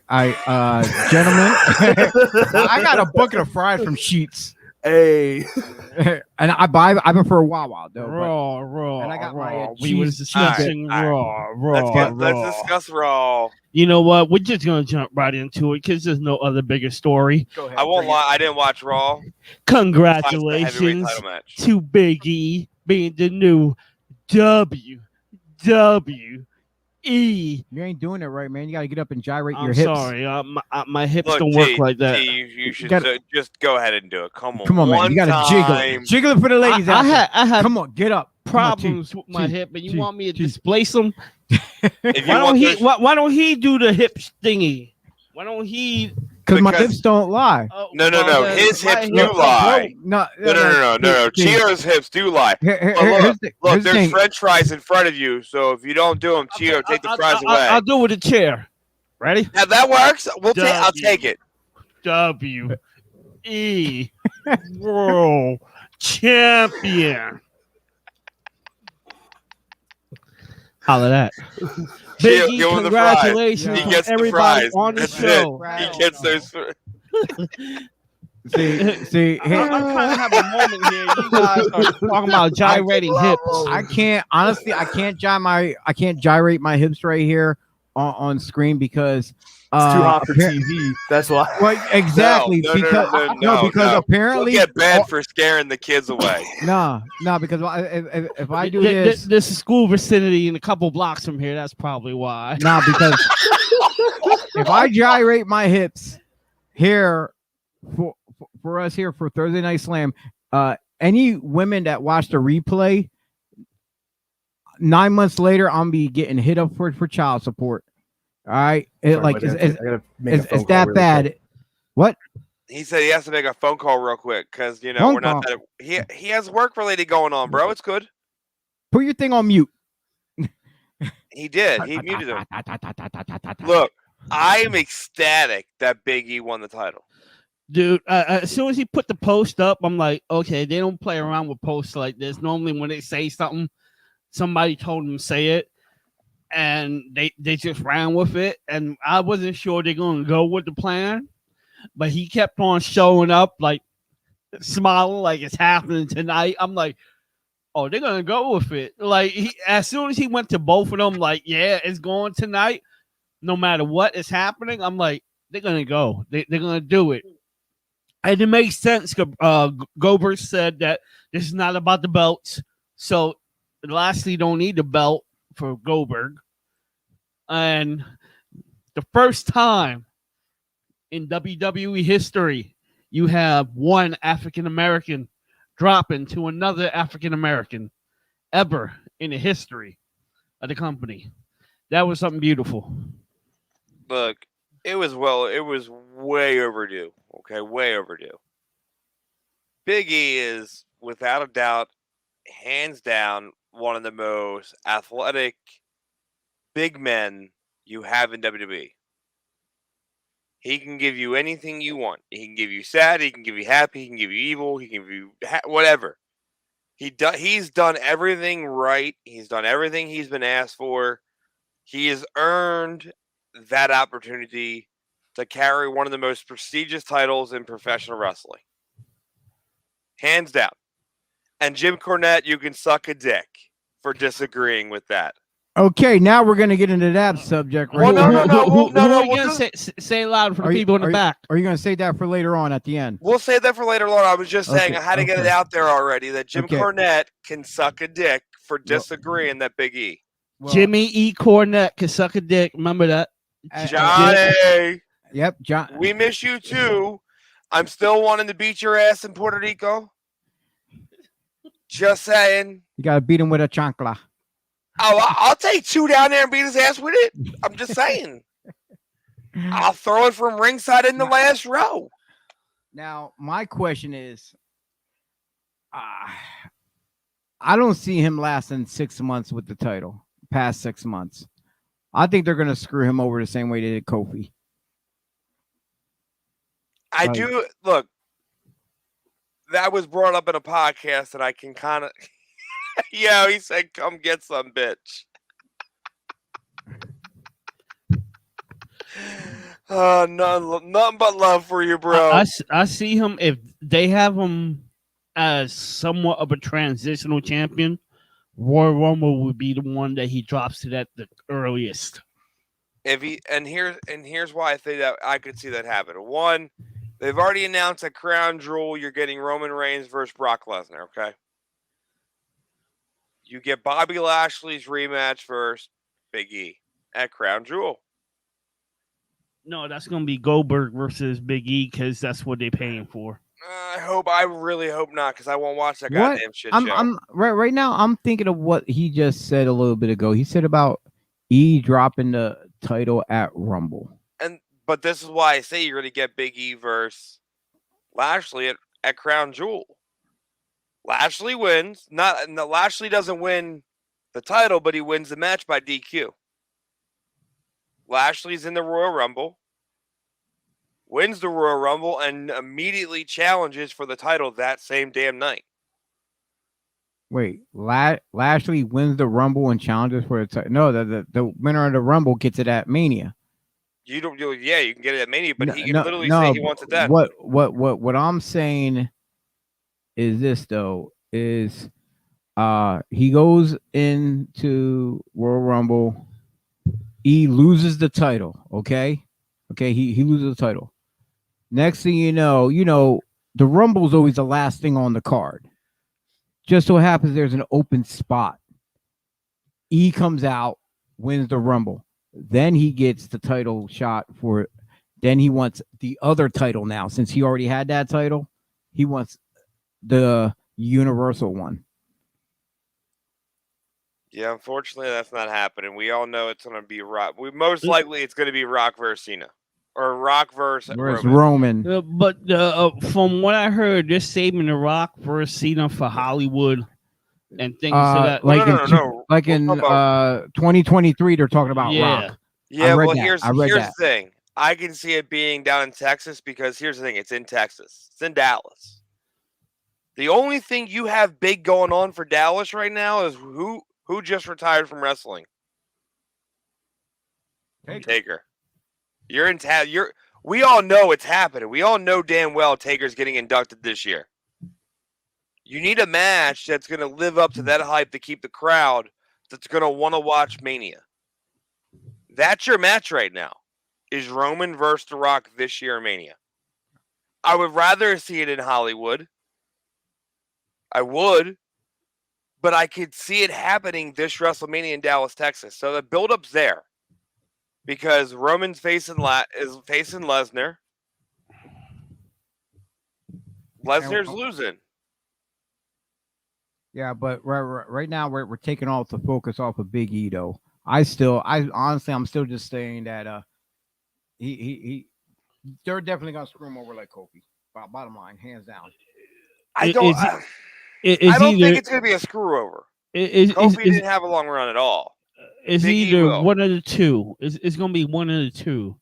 Either he's gonna keep it, they're gonna do the whole Roman and Big E showdown between companies for Survivor Series, and then at the Rumble he drops it to the incoming champion, who will drop at Mania. Now it's either that or he keeps it all the way to Mania and drop it to the incoming champion that way, as tradition. It's one of the two. I can't see if they're gonna have him drop early, go past the Rumble. Rumble has to be the day he drops if they're gonna have him drop early. But like we still don't. Come November, we will start to know more because they're gonna start putting seeds on the top. They always do, the top 4 talents that may win the Rumble, and they start doing that around November.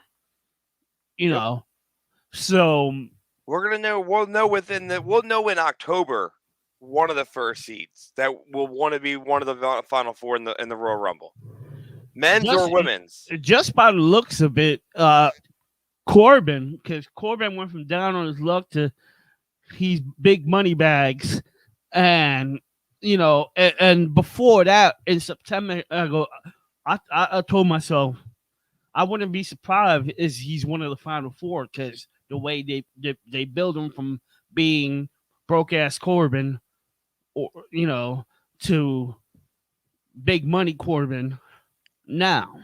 So it just depends. I also see Big E turning heel, by the way. I see Xavier turning heel.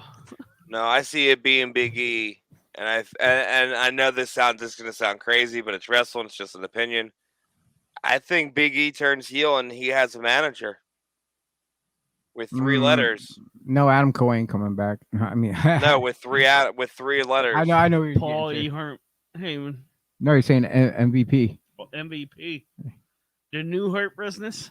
Honestly. MVP just took a photo on the plane with Shelton freaking Benjamin and goes talking to a former colleague. I could, if anything, if anyone was gonna turn, I could see Woods and Kofi turning. Okay, now you just open my eyes and you just basically turn Bobby Lashley into a full face. Here's why I say this, and as much as I think the guy can go suck a cock, he did state this when the whole match happened on Monday night, right? Usually, the heel is usually getting the one up on the face that's injured. Roles were swapped. Okay, so the face had the upper hand on the injured heel. He also slapped the heel. So psychology. No, I liked why they did it. It was I'm going to face you whether you like it or not, and I'm going to slap you to get you to face me. I like the role swap. I really do. But I see that being the turn. That's the seed they in my opinion, I do believe that's a seed. That could be another thing. You could finally have New Day sort of be kind of heel, but they're going to be like, Bobby, are you sure? I mean, Biggie, are you sure this? Biggie be like, yeah. We're good. You know what I mean? And they're iffy, but they still going with it because that's their brother. You know what I mean? Either that or it's Big E dropping the whole He's back. New I'm Day back. gimmick and going back to his singles route and taking on with MVP. And MVP drops everybody but him. I don't see them dropping the New Day gimmick because that's it's too something. over. No. I'm That's saying Big E drops it. Just Big E out of the equation. Because here's the thing: you can't always do you can do the same three guys for years upon you. You can, but it runs its course. Okay. How long has New Day been running since NXT started? Since NXT started, New Day it originally was New Day sucks for a very long time, and now New Day has been face since they've turned. Since they turned, you have to throw a change up in there, and I think Big E's that change up.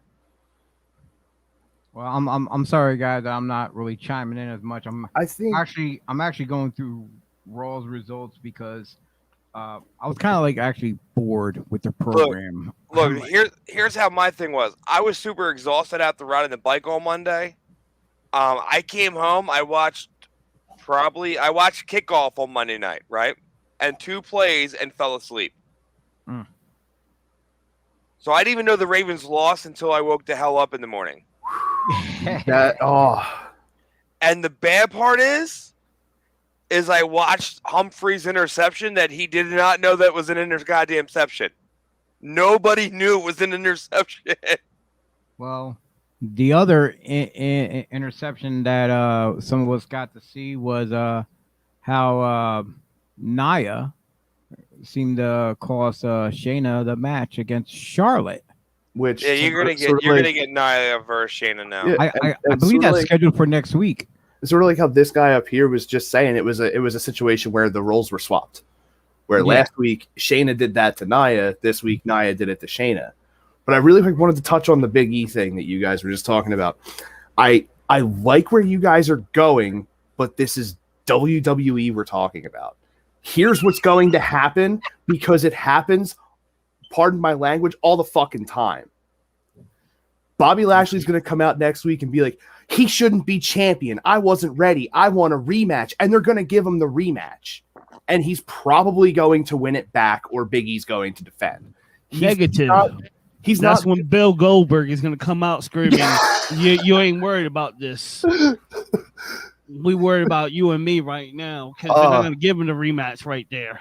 Or if they do, Bill will interrupt the rematch and Big E will stay champion and Lashley will get his, my chair's severance package there. I mean, dude, you have to watch like highlights of Peyton and Eli like talking during the game, dude. It was so good. Just hearing those two talk is just amazing. Like Eli just keeps ripping on Peyton for having a huge forehead the entire time. Well, I'm not gonna watch it again. The Ravens lost. I can't rewatch it. I watched the clips, but no, I see your point, Austin, and I see your vision. But again, MVP is giving stuff away. Why are you posting a photo of you on flight talking with Shelton Benjamin? And you know it's funny. Was the heart business got together? And it's funny though, with the wrestling world, like that topic there alone between Hurt Business and Big E win the title, it's like the only thing that they're talking about from Monday night. Nothing else is of as any kind of interest whatsoever. Because nothing else matters, dog. I mean, the Damian Priest Jeff Hardy U.S. Championship match I thought was actually really good. The two of them worked really well together. They had a match? Yeah, Damian Priest defended the U.S. Championship against Jeff Hardy, and then I enjoyed it. I've been a huge Hardy Boys fan since back in the day, so I'll always watch those guys work. I can tell you look like one. But Damian Priest is actually a really solid talent. He's actually a very athletic guy, and I'm kind of glad they gave him the title because I feel like he definitely earned it for sure. Like he works really well in the ring. I mean, he's another guy that does the Cody Rhodes finisher when he put that tweet out like last year. Like, you have 3 different dudes doing what I do, but I do it better. That whole thing. You know what? The Charlotte and Shayna match. If you notice, at least from my experience as a worker, they were leery of each other.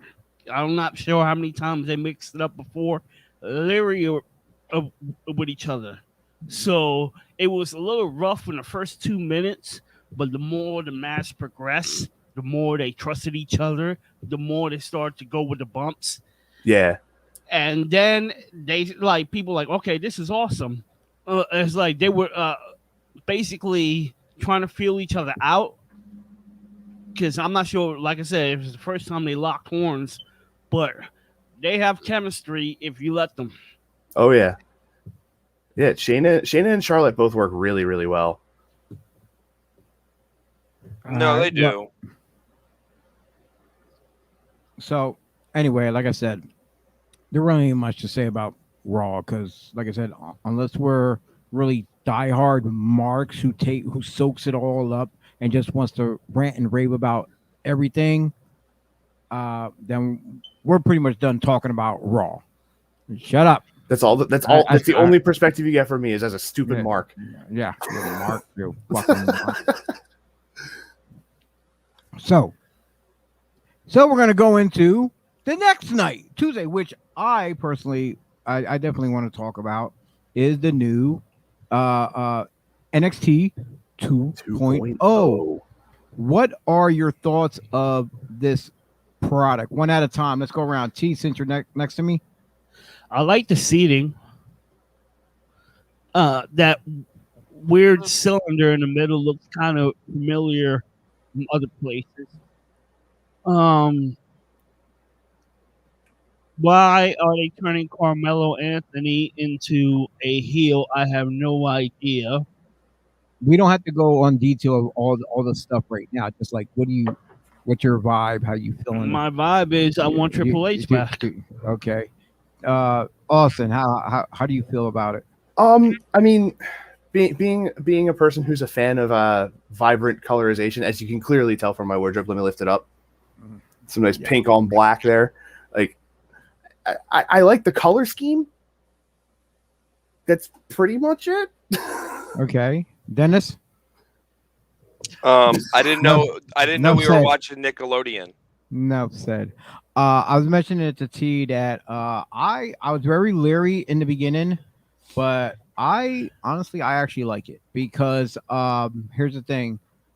Even though it's giving that new school product out there, the vibe that I get from it with the bright colors, and how you can see the crowd too much, it kind of reminds me of old school Raw when they first came on the air. You know, you can see the crowd pretty good. It's bright, but then they had the red, white, and blue robes and all that stuff though. But everything was more colorful, and it was kind of cool to see the in-ring action. It kind of standed out like that old school vibe of Monday Night Raw for the first time when it came on the air. But like I said, they're still going to give you that new school type of vibe. But at the same time, from Vince's logic, if you watch the product really carefully throughout the show, he is genuinely going back to with this as the big men going over. If you notice that tag team match where they had squash jobbers. So yeah, I kind of I'm kind of feeling it a little bit right now. I'm like it. I might change my mind in the next week or two. I don't know, but from the first one, I'll give it a thumbs up for the first episode. They lost their identity. They lost just like black and red or Raw's colors, silver, blue, or SmackDown colors, gold and black were NXT's colors, and you just stripped them away from their rank and made them Well- nobodies. Well, That's what you. that's did. what Well, you they didn't make did them wanna strip it. nobodies. You didn't make them nobodies. Here again, and I think I say this every week. Vince is not in charge. People need to understand. I'm not saying us, but people need to understand. Vince is not pulling the fucking strings. And Pat, you can charge me. You can find me later for the curse word. I don't care. But Vince is not pulling the strings. But you Remember now, understand, they had their own identity. It doesn't matter. It doesn't matter. Here's how you got to look at it. The board of directors, the people that are investing in this company, since they are a publicly traded company, saw WWE get their ass kicked by AEW on Wednesday nights. Then they moved to another night and still weren't doing good. So you know what the shareholder said? Shit needs to change. Where we want these happening. And Vince has to pretty much say, shit, I got to do what they want.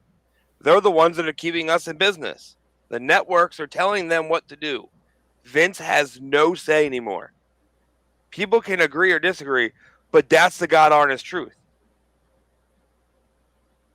Vince is yes, he's the top guy of the company. He's CEO, but you have a board of you have a board of chambers, okay? You have to listen to the board or they can veto him out of CEO. He can't do nothing about it. They can kick him right out of that position. He's getting paid by the networks to do the TV series. If the networks don't think they're doing better, they're going to put somebody in the position to do so. So Vince got told, hey, you need to change it. You guys lost. You guys moved. It still didn't do good. Here's what you're doing now. Does the new logo look great? No. Am I going to give it a chance? Absolutely. Did everybody like it when I went from WWF to WWE? No. Everyone loved it. But now we're used to it, right? Yeah. Now we've got to comment it. SmackDown was white and blue before, and now it's silver and blue. But yeah, it's going to give time just to, people get used I don't to think it. they lost their identity. I think they're trying to find their goddamn identity again because they've made a lot of big, drastic decision changes. They've made a lot of big, drastic roster drops. So now they're trying to figure out what to do. Ciampa's now the new champ. All right. Well, let's start off with let's go down the line. Let's start with the opening match. Why, I know they want to put the new guy over, but why do it at the expense of LA Knight though? That's the problem. Sucks. LA Knight sucks. He sucks. I don't think he does. I think that's one of the most talented guys on the damn roster. No. You're not understanding. When I say he sucks, I don't mean in-ring skills. I'm talking to you as a mark. I'm talking to you as somebody that watches the stream. He does not resonate to anybody. Yeah, that's all he is. Yeah. Can he work? Yes. But he has nothing. He looks like a 40-year-old man trying to rekindle his days in a fucking big top circus. He ain't fucking. What does he have? Really? Besides his mouth. He has the it factor. That's that simple. Because you know why? Look how heated you're getting about it. I'm not heated. Well, from a Mark standpoint, you don't like him because he doesn't do anything for you. He doesn't do anything. He sucks to you. But maybe he does stuff for other people. He does stuff for other fans. Like I'll say this: him coming from NXT from TNA to them, he brought them close to 500,000 viewers. That's why he's in that position. That's why he gets those pushes. He's bringing money. He is money. Like, and again, yes, his name didn't change much besides Eli Drake to LA Knight. Bro, he looks like he's a dude having a midlife crisis putting on wrestling boots. But he's that guy that you give him something, he can turn it into something the fans hate. And they don't like. He's boring to you because you don't like him. Now, I'm not saying it as a bad way. No, because I liked him in NWA. I thought he was cool NWA. And then I'm like, what's he gonna bring to the table over here? And the same loud shit, okay, cool. But here's the difference. And then when he works, it's like his match is okay, whatever. Again, not even great. That's because that's what they're producing. It's not him. It's what they're giving him to produce.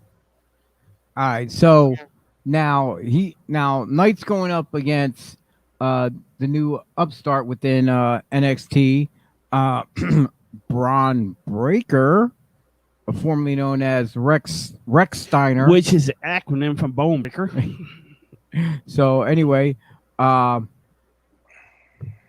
legit shoot name Bronson Rex Steiner, which is Rick Steiner's son, and the kid is very impressive.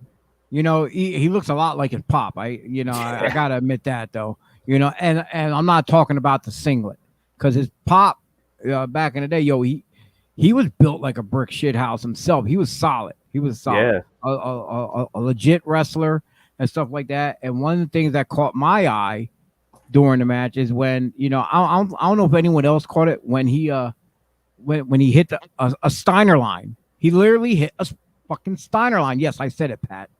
Wait, why am I apologizing for cursing? We're not on in studio no more. Yeah, but we're still part of Denver Sport. Damn it, you Dennis. Why you had to put us there? Okay, but I will say this. We're homegrown, self-made, no blue check mark needed. There. All right, let's keep it rolling. So I like this kid. I like this kid a lot. He came in with the intensity, and they put him over. I thought they were gonna have Knight go over because him being in the match later on. But then when they put Steiner or Breaker, whatever you want to call him, over, I actually had other ideas for Knight later on. Maybe I'm mad he did steal my finisher, but we're not going to go into that. Okay, but no, I like Steiner. I thought he was awesome. If you want a big guy things do, that's the guy. Yeah, and like I'm totally cool with him being put over. I just don't hate his name. Yeah. I was gonna say I don't understand the name, and I don't understand double booking LA Knight. Like you already had him for a match. Why do two? You have plenty of talent that you could have used to have job to this guy. Well, my thought process was a little bit like what they had at the end going on, where I thought, okay, think back. Owen Hart beats Bret Hart at WrestleMania. Okay, he rode him up in the middle of the ring when he was on top of the shoulders. He rode through and Owen pinned him. Next thing you know, later on in the night at the main event, Bret Hart wins the world championship. He's raised on everyone's shoulders, and out comes Owen. He's pissed off because he celebrated early in the night. He beat his brother, and next thing you know, what do you see? His brother wins the title. Well, I thought we were going to go that route and see LA Knight lose the opening match, come back, win the championship, and then have Bronson Breaker come out and like maybe backstage or whatever, like they did with Ciampa, and like, you know, like eyeball that title, like, oh, I beat you earlier, I won a shot now, I beat you earlier, champ, you know. But no, they didn't go that route, and I thought that's where they were gonna go, you know. And my thought process was it was Ciampa. I was gonna say, oh, they're gonna look at him and say, okay, he has that old man look. They're gonna look at Pete Dunne and say, oh, he's short, and we don't care if he leaves or whatever. And then with the new guy, I forget what name he goes by, but he's Cal Bloom. He's actually one of the guys from the Beverly Brothers. He's one of their sons, which is Wayne Bloom. I had a toss up of either LA Knight or the new kid coming in and surprising everybody and picking up that W from out of nowhere. Look, I called it before I didn't watch the event because again I had my daughter and I had other stuff going on that night. But I said to my girl, I said it was either Pete Dunne or Ciampa was winning. It's the perfect time to give Ciampa back the title because technically speaking, did he actually lose it the last time? No.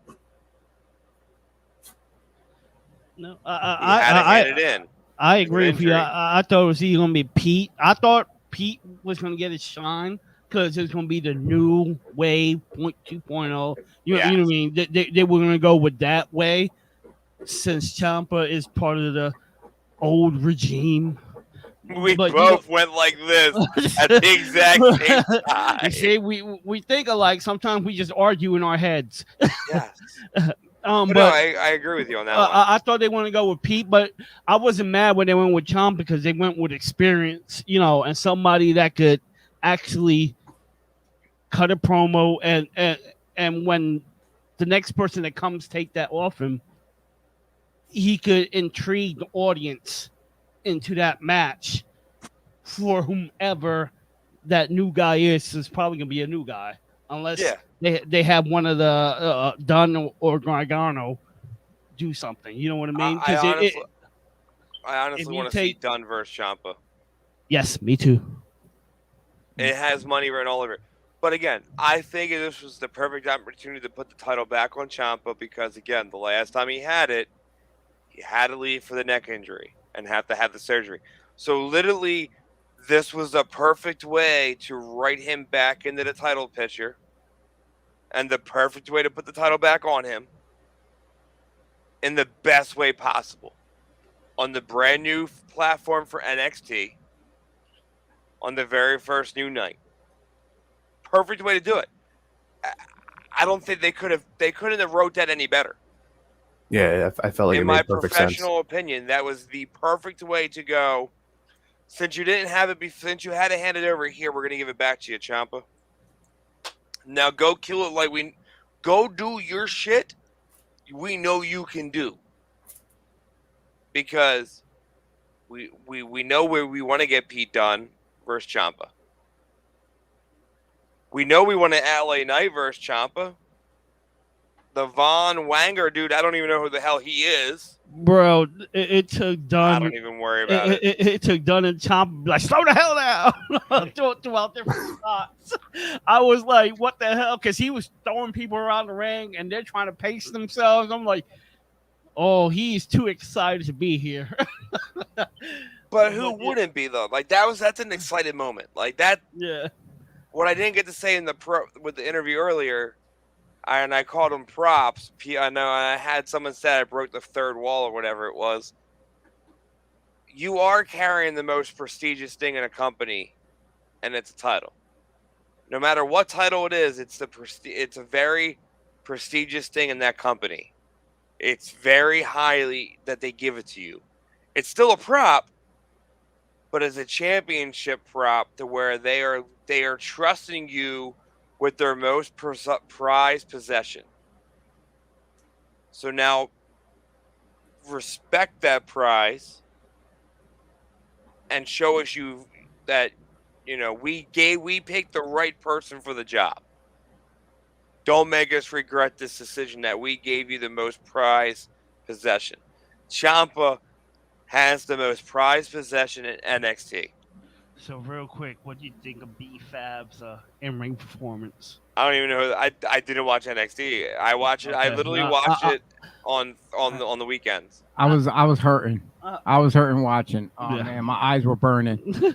I'll catch you next week after you watch it because there's some positive points and there's some.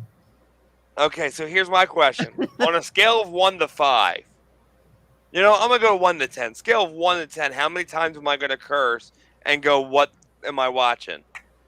50-50. So a 5, okay. That's fair. I don't be well. Then again, you may see some positive points that I don't see, but as a first time match in front of the whole world, I expected more. One thing that made me go, what the was that Ridge Holland? Oh yeah. When he beat the crap out of Drake Maverick, which honestly, right now it did not make no sense to me whatsoever. Why? Because Drake Maverick was just on Raw. They were doing the whole skit thing with the 24/7 title, and he has a plan. He's telling truth and maybe they're trying to write him out. I don't know. No, but they from the night before being on Raw, they literally looked like they had a plan for him, like some kind of angle or whatever, going after the 24/7 title. That's what Yeah, it it was, looked like. Then next night, he's getting the shit beat the hell out of him by Holland. Like, what the hell? It didn't make no sense. Literally went from apparently trying to devise a plan to get the 24/7 title along with R-Truth and Akira Tozawa, and then within 24 hours he's just getting thrown around like a rag doll. It was it was rough. Like it was like that. He's a big guy. Don't get me wrong. He's a brick shit house, and he kind of reminds me of a smaller Brock Lesnar. This guy. Yeah, Ridge Holland, definitely. Yeah. He's a really strong dude. Like Dennis said, like talking about LA Knight earlier, like how he said they could have booked anybody else. Like this is the match where they could have literally booked anyone else to go up against Ridge Holland. Yeah, they could have brought anybody in. Yeah, exactly. Ridge looked like he ate Chris Pratt.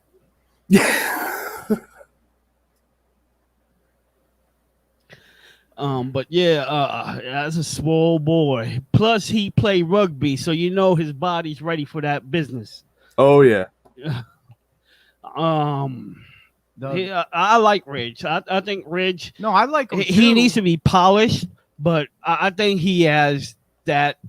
He has the looks, the body, the size.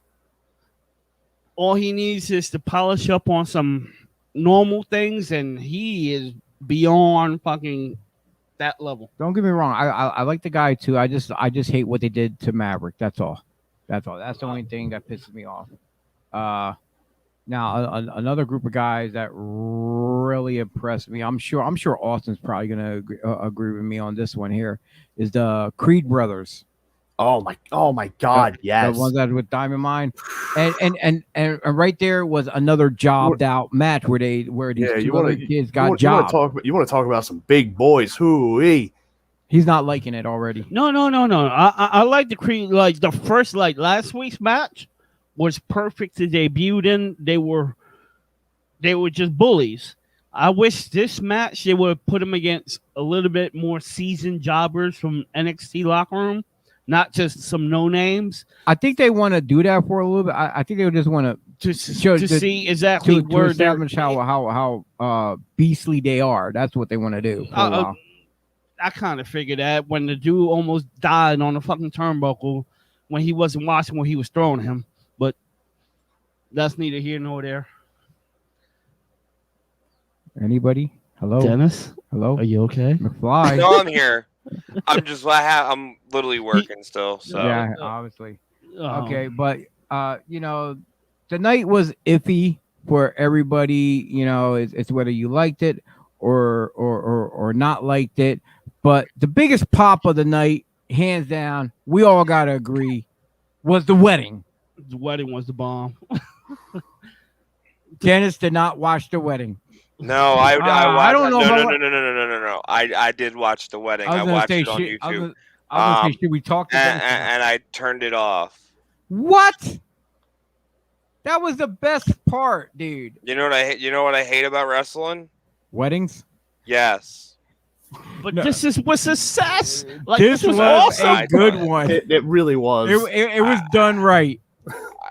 I just don't care for it in a wrestling ring. Sorry, it's just overdone and overkill. It's done.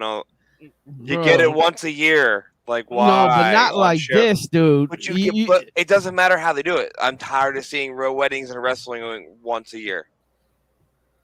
All right, from now on, all the promoters out there, when Dennis is on your show, and you have a wedding, book a wedding. Shit, book two. Have him there. In fact, have him be like the guy that walks everybody down the aisle. He's the usher. He's the usher. He's the usher. Make Dennis the usher. Make sure he has the ring. So when they say the ring bearer, please come up. He has to show his face. We're in a ring. We're in a ring. Austin third. We're in a ring. And what about just an Austin doing typical Austin things? No worries. What about when does anyone eject or forever hold your peace? Everyone. he opened up his jacket. Opens up the jacket with the hatchet in there. And I'm literally dying when I'm watching. I'm yelling out to everyone, "Put your goddamn hands down!" Dude, I laughed so hard seeing that. Oh shit! And Just so then y'all know that if anybody books that type of thing on a show and I have to do all that, first off, Austin, I'm kicking you in both of your testicles. Full speed ahead. Now remember, I kick 120 psi. So I'm Look, dude,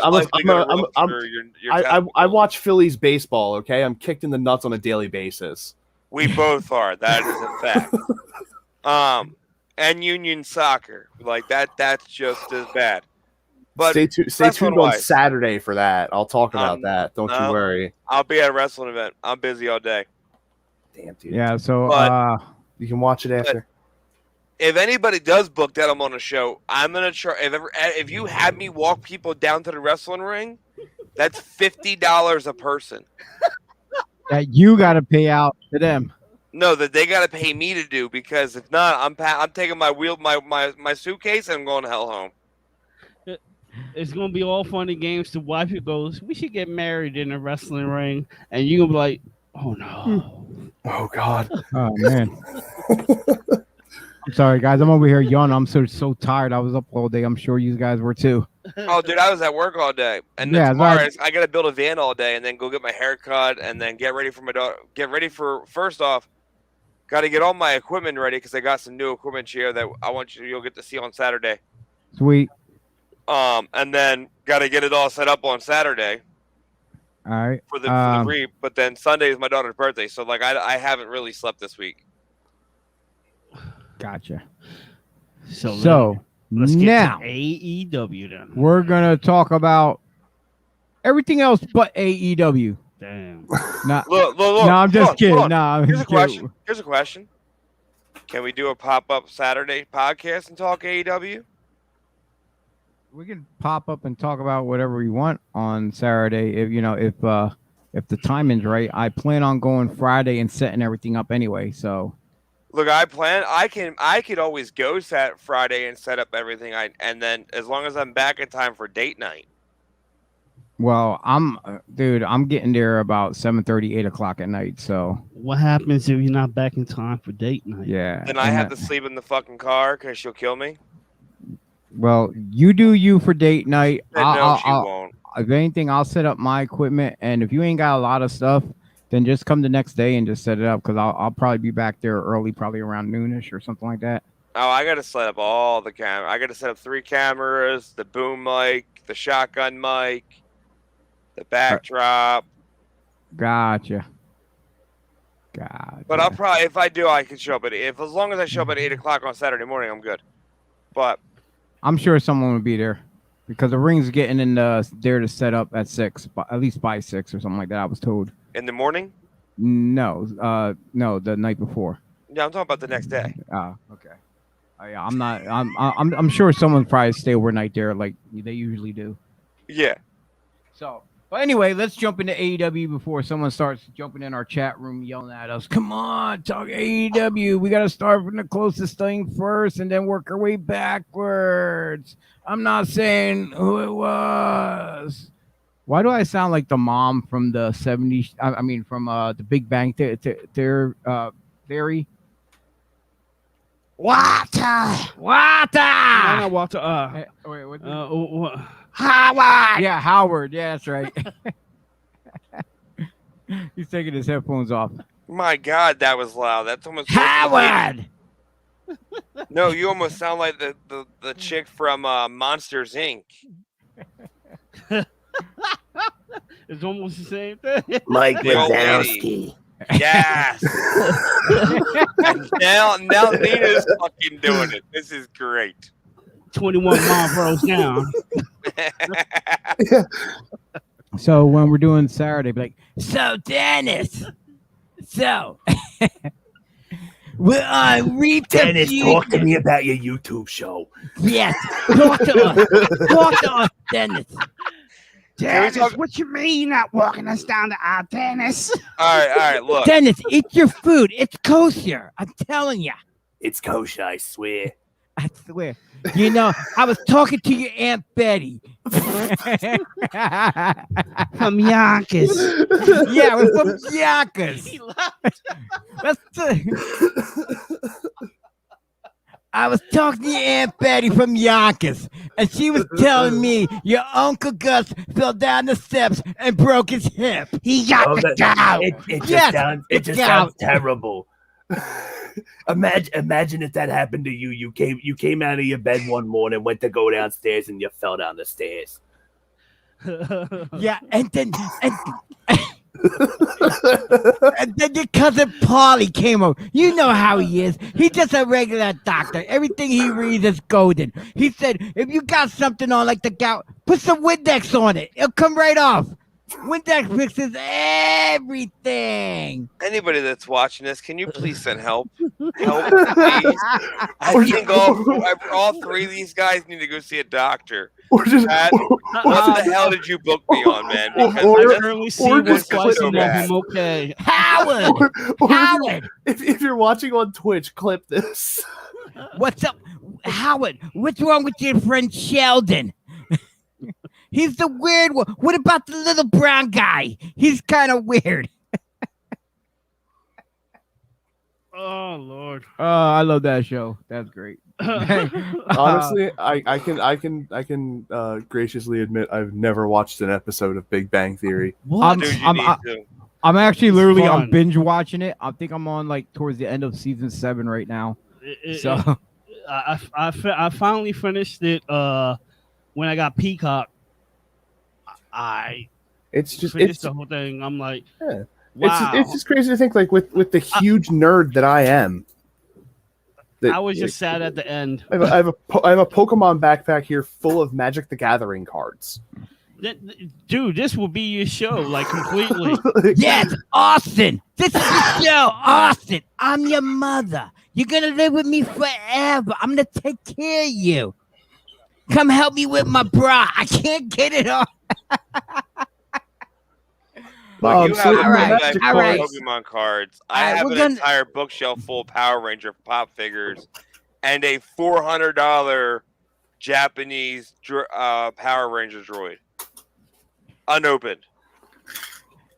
Hey, Like, Dennis. It's like this level of nerddom, dude. Like Hey, Dennis.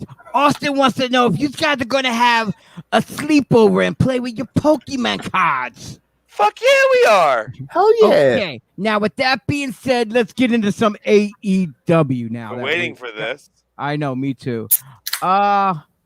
Honestly, I was actually hoping for a nice spectacle, but it really, compared to last week, it actually took a dive on me, though. Really, honestly, you know, like I don't know, I just wasn't into it this week for some reason. I don't know why. It just didn't pop for me. I'm like, it was great seeing Cody Rhodes come back, going after Go after I was about to Malachi Black. I was about to say Alistair. Yeah, that's right, Malachi Black. And to have Rosario Dawson have that quick spot in Yeah, it too. you know was what? Pretty cool. As soon as I saw Rosario My wife heard Dawson, me mention the my name heart- and she just went, love her. yes, I didn't have to mention it. As soon as her image came on the screen, I'm like, in my head, it's like, my wife. I'm like, oh. I'm like- it's like the I'm like- Leo DiCaprio me with the look. can of beer. Like, I didn't get to it- watch that segment, but I watched it today, and all I could think of is Rent the movie, and then the show Chicago Fire, and all I could think of is, man, Clerks she's too? gorgeous and can sing. No. you know, I loved her. I literally loved her in Clerks 2. Oh, she's Because good. her character there, like, they're oh my filming God. a third one right now. That's I why know. she was on the show. I'm so I'm hyped. like, I want in Clerks 2. I want to be Dante when they were talking about the part he had her up on the sandwich table. yes, I know Rosario Dawson from But Kids. anyway, But anyway, Sin City. why is it that Dustin got his ass whooped and nobody shows up, but once Rosario gets something, Cody comes down the aisle like nothing? it's different. He's Dustin. She's Rosario. Duh. Like your own family just got knocked out, get manhandled. No, brother. That thought from the other way comes this way. Oh, hell nah. You ain't touching her. I mean, Dustin and Brandon gonna be talking to Cody real soon. Cause you know Cody likes the mulattoes. He gotta watch. He gotta watch out because if Bray Wyatt comes over, he kind of likes that flavor too. With him being with JoJo from over in but and she's not even there anymore, is she? But JoJo, the announcer. she hasn't been with No, WWE she's been for gone. a while. Okay, They like, released her I- without. They released her without anybody knowing. yeah, exactly. I didn't know. That's what I was No, asking. And then she, now I think now with her second season from Oh damn. Yeah. 2 shit. Go boy. he had the whole world in in his hands. God bless him. But yeah, like what? Why did Cody say Rosario and not Dustin? Well, you know, it's Because, the whole thing with him they- and Malachi with the whole shit They that went down. That was the they host that show together. Which one has his Go blood. Big show or whatever it's oh, called. is she on that too? Yeah, she's one of the judges. Okay. Yeah, that's why Cody Rhodes' song now has Snoop Dogg in it because he's also one of the judges. Gotcha. Yeah, What you and then call it? they did the whole thing with Shaq because of the whole fact that it's on TNT and whatnot. To answer your question, the reason that you felt this show was a little stagnant compared to the previous shows, because the previous shows had reveals and shocks and they were. you know Larger what I mean? boom. Yeah. So now we're getting back to regular Dynamite, and it was still a good show. And the ending between Brian and Kenny, you know, that was good. I thought the show was really good. That match between Cole and Cass was really good. Oh yes, I really Yeah. enjoyed that one there. I like That was money. If for those that are new to the business and want to see how to work, Frankie Kazarian, man. watch Oh my them God. too. Oh, Right yeah. there, that match. That match is crazy good. I love when I see him do his springboard leg drop because it just resonates with me because that was like one of my finishers I used to do back in the day. I was like all right, cool. I love this guy, and then plus the fact I got to work with him out in New Jersey just one time. That's it. But yeah, it's good. And then now you got Cole there too, and I'm surprised to see him come out in the opening match though. That was a big surprise right there. That was the thing that took me for a loop too. Was I wasn't expecting that to be the opener, but No, If you ain't first, you last. That's one thing with performers. Either you want to be the bar and set that, or you want to be the main event. So that's basically what that was. Like his first match, he's not gonna bring top hour, so they're gonna give him opening hour. Yeah, and then he cut his promo at the end talking about the super click, you know, him and the Young Bucks. He wants to go against who was it? Christian Jurassic Cage? Express and Christian Cage. Yeah. Yeah. Is that was he asking for that for next week, right? Or was it? Rampage. Yeah. Okay. I wasn't sure. Yeah. So and then if you notice when he started saying super click, I guess the days prior, like a day or two prior, they were already putting in the copyright stuff to get the full copyright of that name, the super click. Yeah. So, because back in the day, that was their thing before. They were calling themselves. Oh, man, I'm getting tired here, guys. I don't know about you, but Yeah, we still I'm got a gonna lot. have to dip out, unfortunately, I because kinda- I gotta I get up kinda- early for Yeah, work. I kind of So figured that. I really want to get into like also like, you know, how right now they're pushing Fuego. Right now he put his car up on the line. Well, self-proclaimed car, whatever, against Miro. for the TNT championship. Title, yeah. I can see Miro walking away. He's gonna have a new car and this and that, whatever the case is. Yeah, definitely. They could go to via disqualification, and Fuego keeps his car, Miro keeps his belt, blah blah blah blah blah blah. But either which way, but yeah, AEW was fun, and we're all pooped out because we all got things to do. Well, one thing I actually touch on is that what I found a little bit disrespectful, but I don't think he would have done it without permission, and that's MJF when he was cutting the promo on Pillman, and he's like, and then he started talking to him while he's in hell and stuff like that. Yeah, like I said, he wouldn't have done. I honestly say he wouldn't have done that without the family's permission, without Brian's permission to come out and do all that. Because other than that, it right there would have been some really backstage heat going on, and I could see some fists flying, and we'd be hearing all about it all over the news. So like I said, big ups on actually getting permission first. If that's what bothered you, he called his mom Methany. What the fuck? Look, if that bothered you, then I'm surprised the Jericho promo didn't bother you. That would have been on site if I was him. See, one thing different is like, okay, look, okay, one, your name calling, okay, your parents still alive, your name calling, you're getting over. But the fact that the man's father's dead and you're gonna disrespect his legacy like that's what I'm saying. He must have got permission before he even went that route. Had to, because that would have been almost that there for me would have been a no. Like right now, if any one of my, like my father's still alive, and if he was calling him names like, hey, old man, whatever, this, that, blah, blah, blah, okay, that's fine. But if someone would come out of pocket and start talking shit on my mom, and my mom's not here, oh, that's a difference. They're like, yo, hold up. You should have came to me and, at least let's talk about it.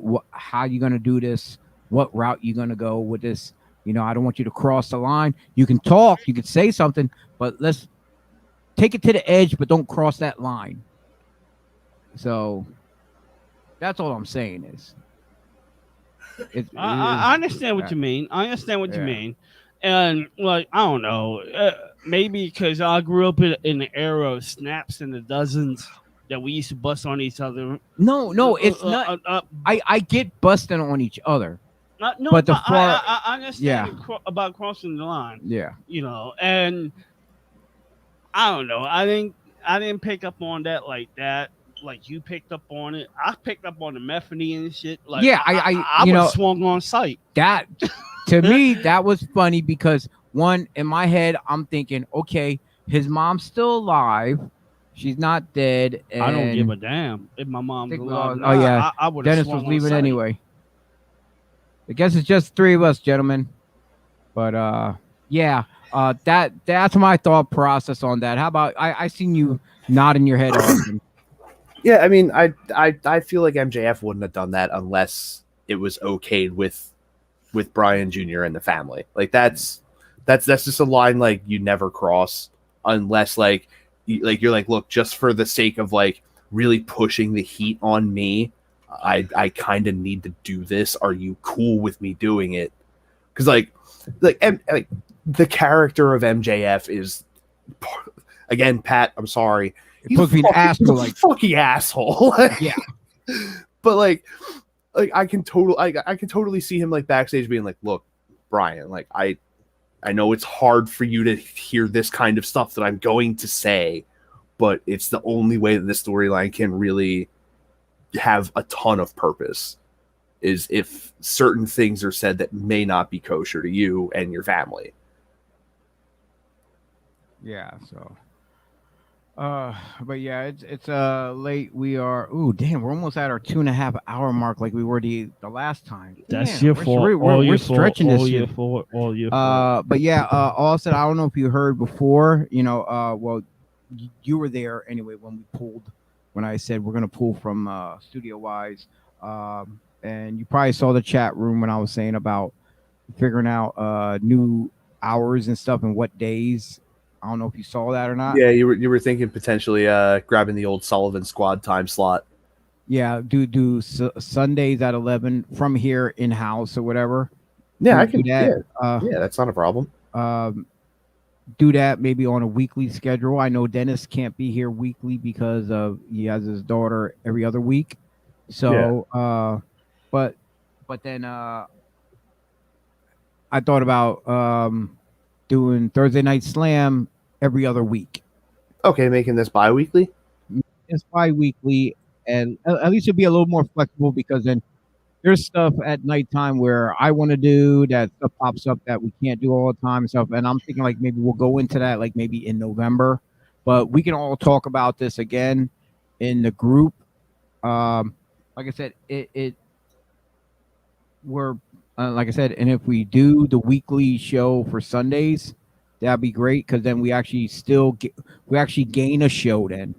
Yeah. Because we were doing this weekly and doing that once a month. A month. So if we switch it where we do that weekly, the Breakfast and BodySlams, and do this bi-weekly, we gain one show plus not to mention the pop-up ones whenever we do that. Exactly. That happens. Yeah, so we'll gain one show at least, because like I said, we all have a lot on our plate. Dennis with work and his stuff there too. You doing the other podcasts as well. And the social media and all the stuff for my show in particular. For the Scrapper Boys. And occasionally, being terrible at video games over at twitch.tv/Hambo26. Yeah, it's my cheap plug for the night. It's my cheap plug for the night. Like, say it slower so we all can understand that. Twitch.tv/Hambo, spelled HAMBO 26. Hambo26 on Twitch, so you can watch him play, just like how my daughters watch people play on YouTube, which I still don't understand that. Why? Why watch when you can play yourself? On YouTube too. Well, sometimes you don't have. Sometimes you don't have the money to buy the game. Going to your friend's house and watching. Yeah, go to hang out with your buddy while they play Metal Gear Solid. I just watch if I need a cheat code or something like that. Like, damn, I can't get through this. I need to see how this person. Or like a lot of there's actually a lot of people out there that just do like, hey, here's a guide on how to like do this one particular thing in this game. Yeah. Which right now I still have God of War and the last Assassin's Creed that I didn't get through. Oh, which one? Valhalla? No, the Odyssey. Oh, dude, I'm literally playing that right now. Actually, I did not buy Valhalla. So, but I've been hearing a ton of good things. I actually want to grab it myself. Oh yeah, I see the time. Yeah. He's pointing at the time for me. He's like, come on, man, time. I'm going to sleep. It's actually this kind of talk is actually an idea that I have in the pipeline. Actually, is talking about video games and stuff. Well, you know what? Then let's jump on that another time. Yeah, definitely. But we can actually do that as a pop-up pipe bomb segment because it don't have to be wrestling. Pop-up pipe bomb can be anything. It could be politics. It could be, you can be like talking about saying, "Hey, Chio, my old lady's pissing me off. Can we talk about her?" Sure. Pop-up pipe bomb. We talk shit on women. Yeah, no, not women in general. Just ones that piss us off. Like, and that's where the podcast went downhill. Yeah, that's when our ratings drop. I have a coworker that's pissing me off. All 8 of them just stopped listening. Yes, I know. Damn it. They're going to unsubscribe. We're done. Damn it. The only likes is going to be your own fucking views over and over again. Like, I'm going to click the bell on their YouTube. I'm going to blame Dennis for this since he got off early. We can put the blame on him. So, if someone was going to say something off the cuff and Dennis isn't here. Yeah.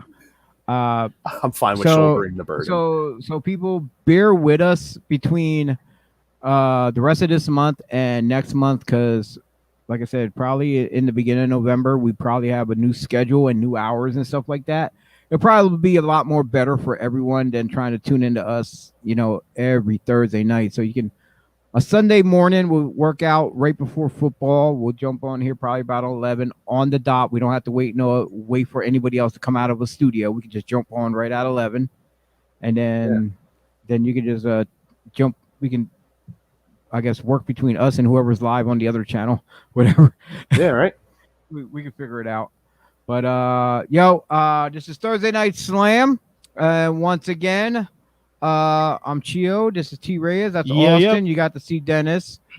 Check out all the Devereaux Sports team out there on Devereaux Sports on Facebook. The Combat Misfits, the Old School Show, the Scrapple Boys, the Gobbler Inc., and the Sullivan Squad. And don't forget all of us here at the BodySlams podcast team, where we have Breakfast and Body Slams, Thursday Night Slam, and our impromptu show, Pop-Up Pipe Bombs. That's it. And and don't forget, this Saturday in Hamburg, Pennsylvania, at the Hamburg Fieldhouse, Outbreak Wrestling will be there live with special guests Duke the Dumpster Drosy and Earl Hepner. You can, I believe, doors open at 5 p.m. for the meet and greet. For regular seating is at 6, and 6:30 is bell time. And for tickets, just go to outbreakwrestling.com. So thanks for tuning in. Thank you. We're basically out of here. Come back next week, as we will have none other than the queen of the death matches, Rebecca Payne, on the show. And like I said, for Outbreak Wrestling this weekend, for you that don't know exactly what is Outbreak Wrestling, well, check this out. This is Outbreak. Peace.